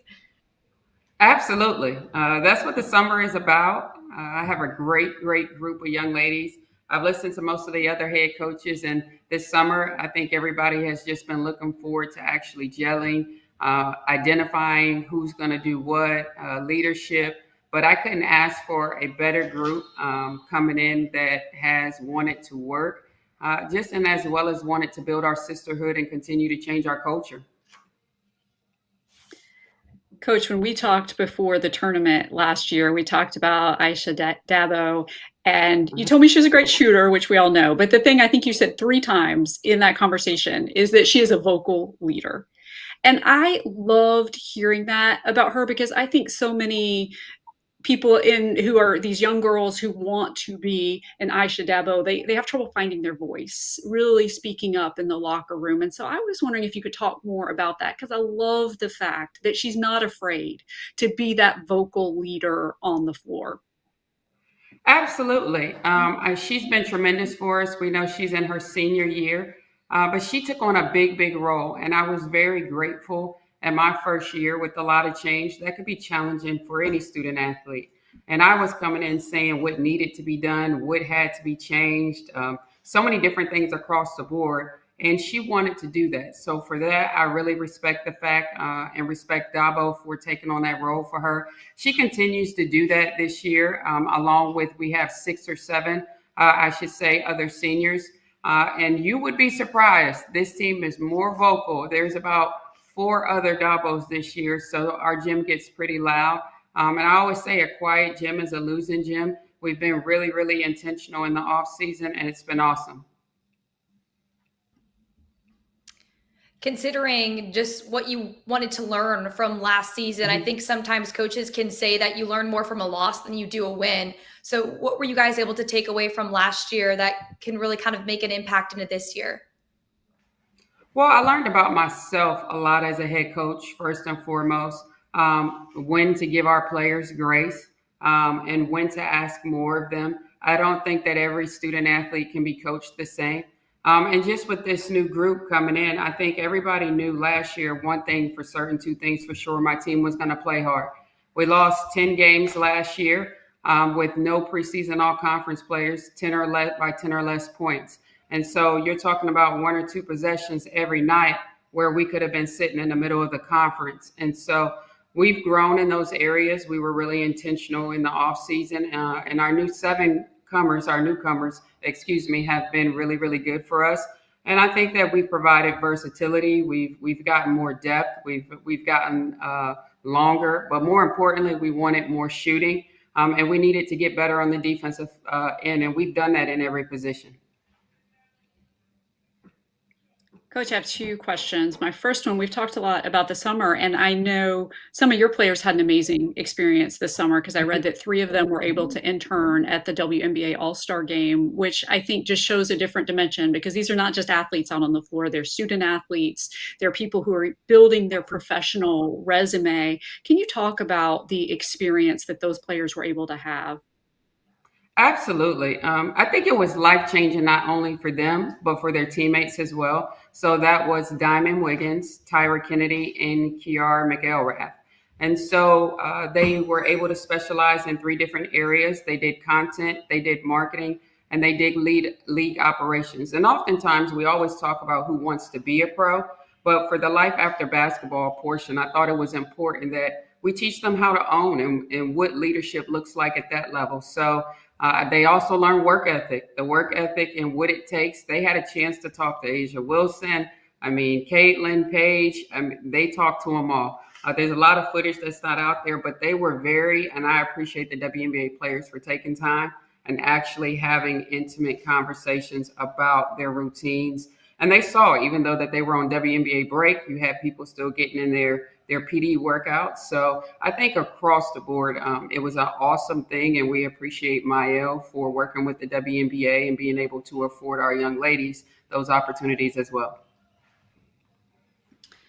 Coach, my other question, when we talked last year before the tournament, you told me something about your team. You told me that they love to dance. They love to dance, maybe more than anything. I was wondering if that's still the case with this year's group and who is the best dancer on the team. I'm not trying to get you in trouble. Oh, gosh. And you know that they're watching. So I definitely have more of those dancers. Okay.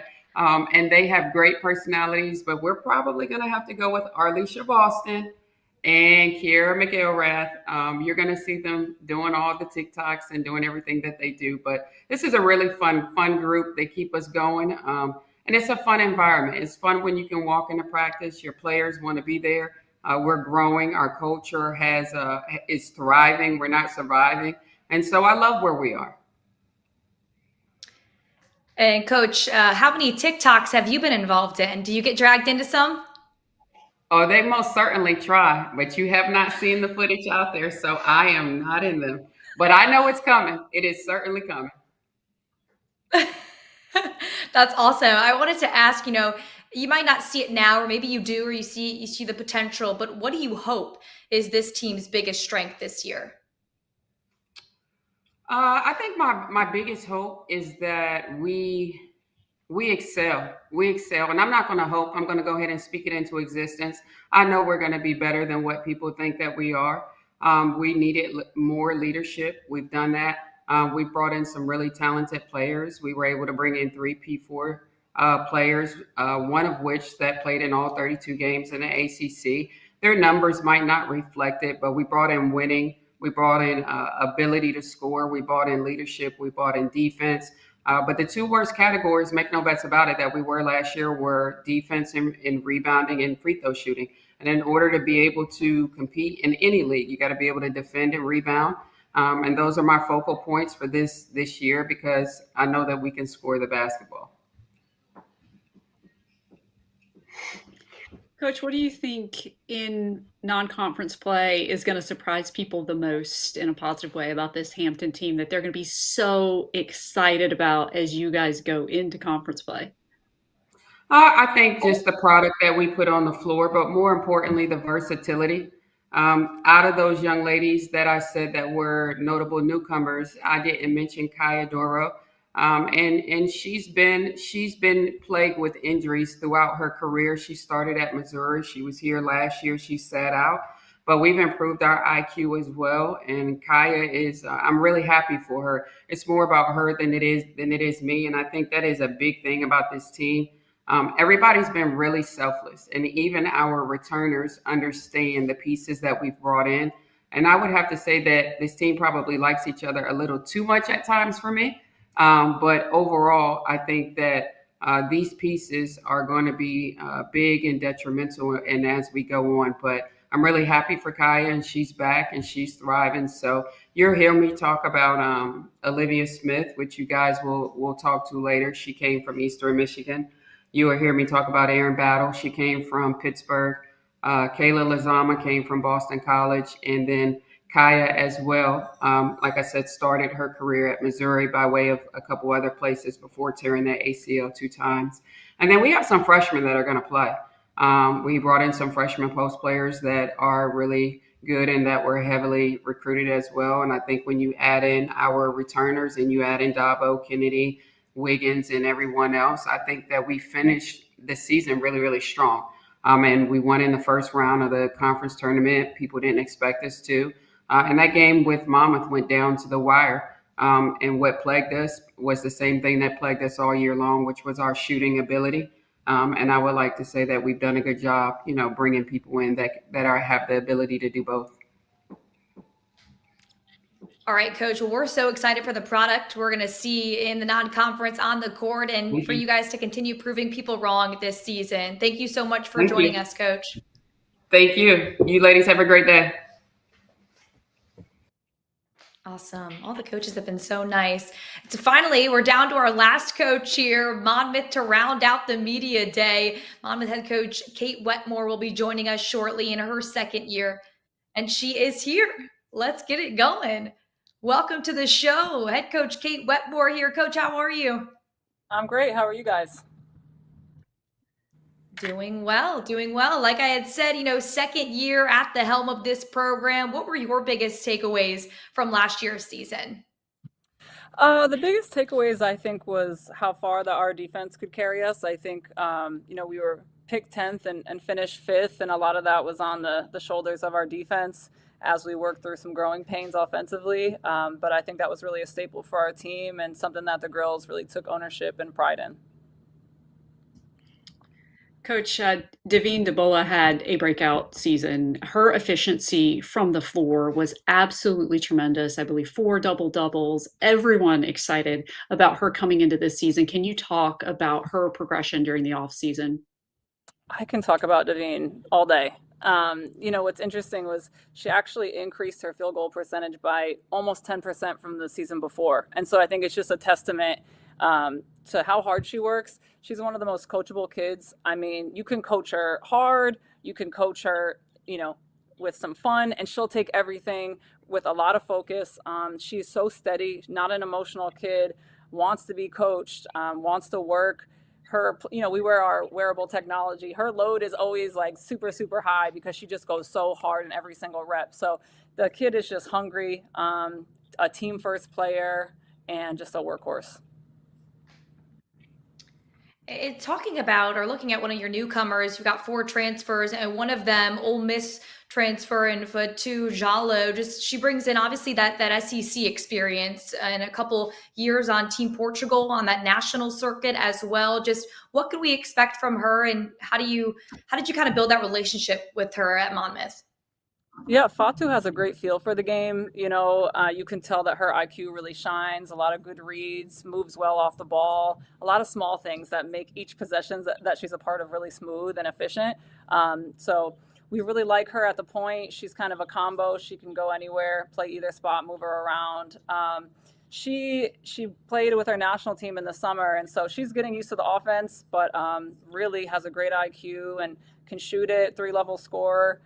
So she's been really fun to get to know. She's a very stoic kid, so she's quiet, but she listens really intently and she can apply right away. So very quick learner, and I'm excited to watch her grow this year. Coach, there's an unbelievable article on the Monmouth women's basketball webpage about Damaris Rodriguez and about her journey with your program. And I encourage everyone to look this up and read this because it moved me so much. She talks about how being in your program was the most meaningful experience of her life. I think that's a direct quote. And about how she learned so much about mental toughness, which is a big piece of the game. Can you talk about the coaching philosophy and how it's so much more than just the X's and O's? Yeah, that article almost made me cry, for real. She's a special kid, and it was really such a cool experience from my first year as a head coach to get to do that with Damaris.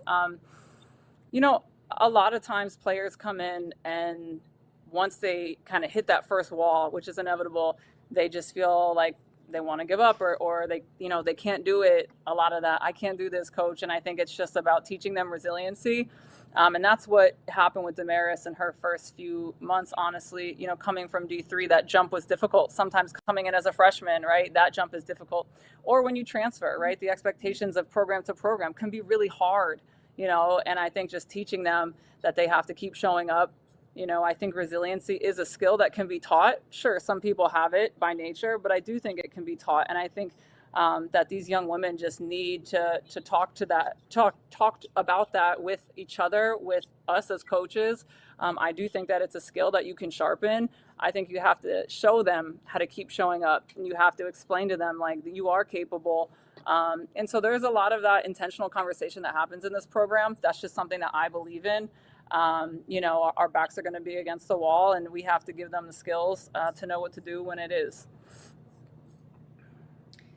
And obviously that process starts, when they come into the program, whether they're transferring or, you've got 4 freshmen now that are coming in kind of to learn, what you like to do and how your vision is at Monmouth. And just talk about this freshman class and kind of what you've seen from these newcomers and what you hope they add to your team this year.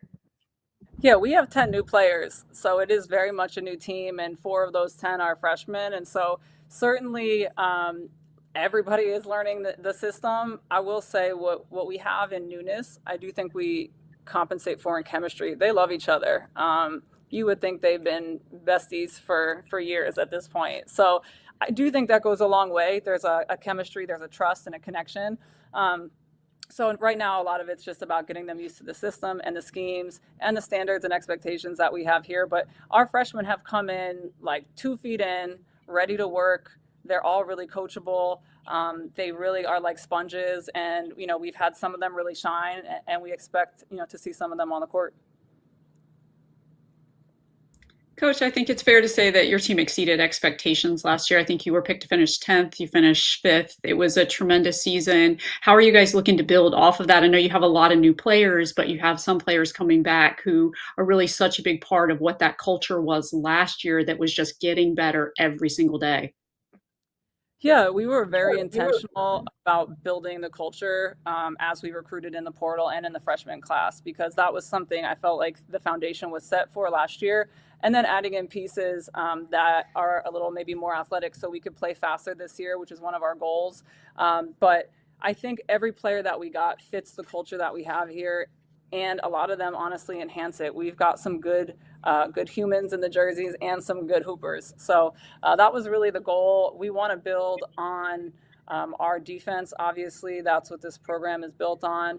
And certainly, the preseason polls don't mean a whole lot, but we love to prove people wrong. And that's something that motivates some of the girls. And so if that's what gets them going, then that's fine. You talk a lot about that culture. What is the culture at Monmouth that you're building or you're trying to build? Well, to what we spoke about just a minute ago, resiliency is a huge part of our culture. I think that's an important life lesson to teach them. So we talk a lot about resiliency. We talk about showing up for each other, supporting one another, doing the hard thing. We talk a lot about who are you when no one's watching? Who are you in your worst moments? Who are you when you make back-to-back mistakes? or when the coach leaves the locker room, right? Being a person with integrity and a player with integrity that has the vision of the program in the forefront. And they all really embody that. And I couldn't be more excited about this team that we have this year. Coach Alexis Andrews, fans of this league know her, they love her. Can you talk about bringing her into your program and what you expect to see from her? Yeah, we were very excited to be able to get Lex here. Obviously, she had a great rookie career at Charleston. Lex and I we had a connection in the recruiting process, and I think she really bought into our vision for this program and could see herself in it. Certainly, she brings a spark. She's a quick, dynamic guard with a lot of experience, and we're definitely looking at her to step up as a leader for the program. Well, Coach, we're so excited to see what this group of people that like to prove people wrong will look like as a product on the court this season. Again, thank you so much for joining us, and good luck the rest of the season. Thank you, guys. Awesome. Well, we've talked to every coach now for CAA women's basketball this year. We've talked about the preseason poll, the preseason favorites in Charleston. But Monica, is there another team that you're like, hey, let's keep an eye on this one because they could do some damage? Well, I've talked about it. I think Elon is a big one that I think you should keep your eyes on. Picked to finish 5th. They have so much talent. They're so well coached. And I'm excited about William and Mary. They were picked to finish 6th. We saw what they did last year as the 9 seed in this tournament. We just see them every single year, like we talked about with Coach Dickerson Davis. They click at that right moment and then they explode. And it's so exciting too, because we've seen these past couple of years where it's been the lower seeds that have gone on a hot streak in the CAA tournament. And it's the ones you didn't predict to be able to make that, to go dancing. And just how exciting does the parity of the CAA bring to you and the fan base? We talk about it every single year that anything can happen in this league. I think that's kind of our hashtag, our catchphrase, because as you said, number 9 seed William and Mary wins the tournament last year. Number 7 Drexel 2 years ago. Number 7 Monmouth 3 years ago. Come tournament time, these teams develop, they evolve, and that's why it's the best time of year, because you get to see all that hard work that these coaches in this call have talked about. You see it all come to fruition. I could not be more excited. I can't wait for the fact that college basketball is almost here. And it's interesting too, because when you talk about getting on that hot streak and going in the postseason and making a run for it in March when you want to be playing your best basketball, all of these teams, most of them, besides 1 or 2, have a lot of newcomers, have a lot of freshmen, some transfers. So these teams might look a little different. So it might take a couple weeks, which the coaches probably don't want it to, but it might take a little bit to really figure out, your starting lineup, your rotation, your first woman off the bench. And I think that's why sometimes these teams really excel in the latter half of the season once they go through a gauntlet of a non-conference. And you've talked about it a lot with these coaches. There's some tough non-conference slates for these teams, really challenging themselves because they know how tough the CAA is. So it's really exciting because we're going to see the CAA up against some big programs, but they can meet the moment in a lot of these seasons we've seen them. And now we are joined by the commissioner himself of the CAA, Joe D'Antonio. Joe, how are you doing this afternoon? Well, Amanda and Monica, good afternoon. I'm doing great. Thanks so much for having me. It's been an unbelievable show. We can't thank you folks enough for what you've done. It's been a great day for the CAA Women's Basketball Media Day. Well, you were just the cherry on top of, yes, what has been a very successful media show. We've gotten so much info from these coaches, so many storylines to follow as the season begins in November. But we wanted to ask you a couple of questions. Joe, first off, what does it say about the level of competitiveness that a third of the programs competing this year earned a postseason berth last year? Well, I think it speaks volumes of just not only the talent of student athletes we have in the conference, but certainly the quality of coaches. I know you folks have emphasized that in many of your points and questions today. And when you combine those two things, I think it's going to lead to success in whatever basketball league you're playing in. And the fact that we saw 4 teams go to the postseason last year, 3 of them win a first-round game, including William and Mary getting a win in the NCAA tournament. It was really a great season for us, and we're looking for nothing but the best this year as well. Joe, extremely exciting that the championship is going to be broadcast on CBS again for the 4th straight year. What does it mean for the CAA, for these teams to be on this national stage once again? Well, Monica, it's really important for us. There were a couple of things that we focused on over the last few years relative to women's basketball that I'm really proud we were able to accomplish. One was we're able to get the tournament into a WNBA arena at the Care First Arena where the Washington Mystics play. And I think just provide a high-level tournament experience for our women's basketball student athletes and coaches. So that was a huge stepping stone for us, and glad we had the support of our athletic directors and presidents to do that. And we were very fortunate at the time that we renegotiated our contract with CBS, who's just been a tremendous partner with us, that part of that renegotiation also included seeing our women's basketball championship game put on national TV. So I think this will be the 3rd year of that, and it's something that we're really proud of. And it was also a significant step, I think, for the conference as it relates to how we're supporting women's basketball. Yeah, and I think it's just a great reflection too of just the increase in the number of eyeballs on the women's game in general. We've seen it at all levels of the game, and it's cool that it's reflected at the CAA level as well, because as we've just talked about, we have so many cool athletes to follow this year, so much entertaining performances to be put on display this season. But it's talking about entertaining. These past couple of years, the underdogs have just gone and ran with it in March. Last 3 years, 2 7 seeds and a 9th seed have won the championship and advanced to the NCAA tournament, the big dance. With this level of competitiveness from top to bottom in this league, what's your message to fans to come out and support their teams or watch from home? Yeah, I think my message is that we have a great product, and it's as simple as that. I've been really fortunate. I'm going into my 10th year now as commissioner.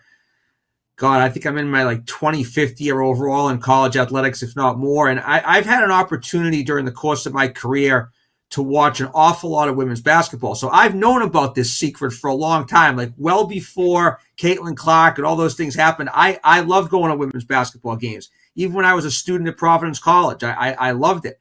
So I would go to all the games, and that just carried right into my career. So this isn't a secret to me, but I think what we've seen over the course of the last few years, especially with, I'll call it the Caitlin Clark mystique, is we've seen a better following nationally of women's basketball. And the CAA, I think, ties right into that. Amanda, you hit the nail right on the head. The last 3 tournaments we've had, the drama has been incredible, coming right down to the final game, the championship, punching the ticket to the NCAA, big dance. That's a really big deal, right? It's a really big deal for the coaches, for the student athletes, for the institutions that are involved. And we've had high drama over the last 3 years. I expect nothing but that again this year. I know we're going to have a great product. We're going to have a great regular season, a great tournament, and I would encourage fans to come out and watch. It's really fun. Yeah, I don't even know if we're going to know what to do with ourselves if the number 1 seed actually goes on and wins the tournament like they're supposed to do, right? But we like the drama too much. That's awesome. But yeah, like we said, so many storylines to follow this season. And Joe, you couldn't have said it better. We really encourage people to keep following along because the product will not disappoint. So thanks for joining us, Joe. Okay, thanks to both of you. It's been a great day. We can't thank you enough for all your help and assistance. It's been a lot of fun. All righty. Oh, so many storylines. The CAA, there's so much to look forward to. And all these coaches with all these storylines about, hey, we've got this new piece. We've got this returner that's improved her game in this, and this way. It's too much to keep track of, Monica. What is your biggest takeaway, though? I'll put you on the spot here. What's your biggest takeaway from today? I will say my 3 favorite quotes of the day. First of all, from Coach Nicole Woods, I feel better than excellent right now. This has been so much fun talking to all these coaches, hearing about their teams, what all we have in store for us this season. I could not be more excited. I wish the season started tonight. Second of all, Coach Kate Wetmore, I loved what she said about they have good humans in their uniforms. They recruit those good humans that are out on the floor wearing those uniforms because, frankly, as the commissioner talks about the Caitlin Clark mystique, these are the people that the young kids are out there watching, and having these good humans in the uniforms, it's so important. And finally, oh my goodness, maybe my favorite quote of the day, the sixth person, the energy, Laura Harper from Towson. It makes you so excited to go out and watch women's college basketball.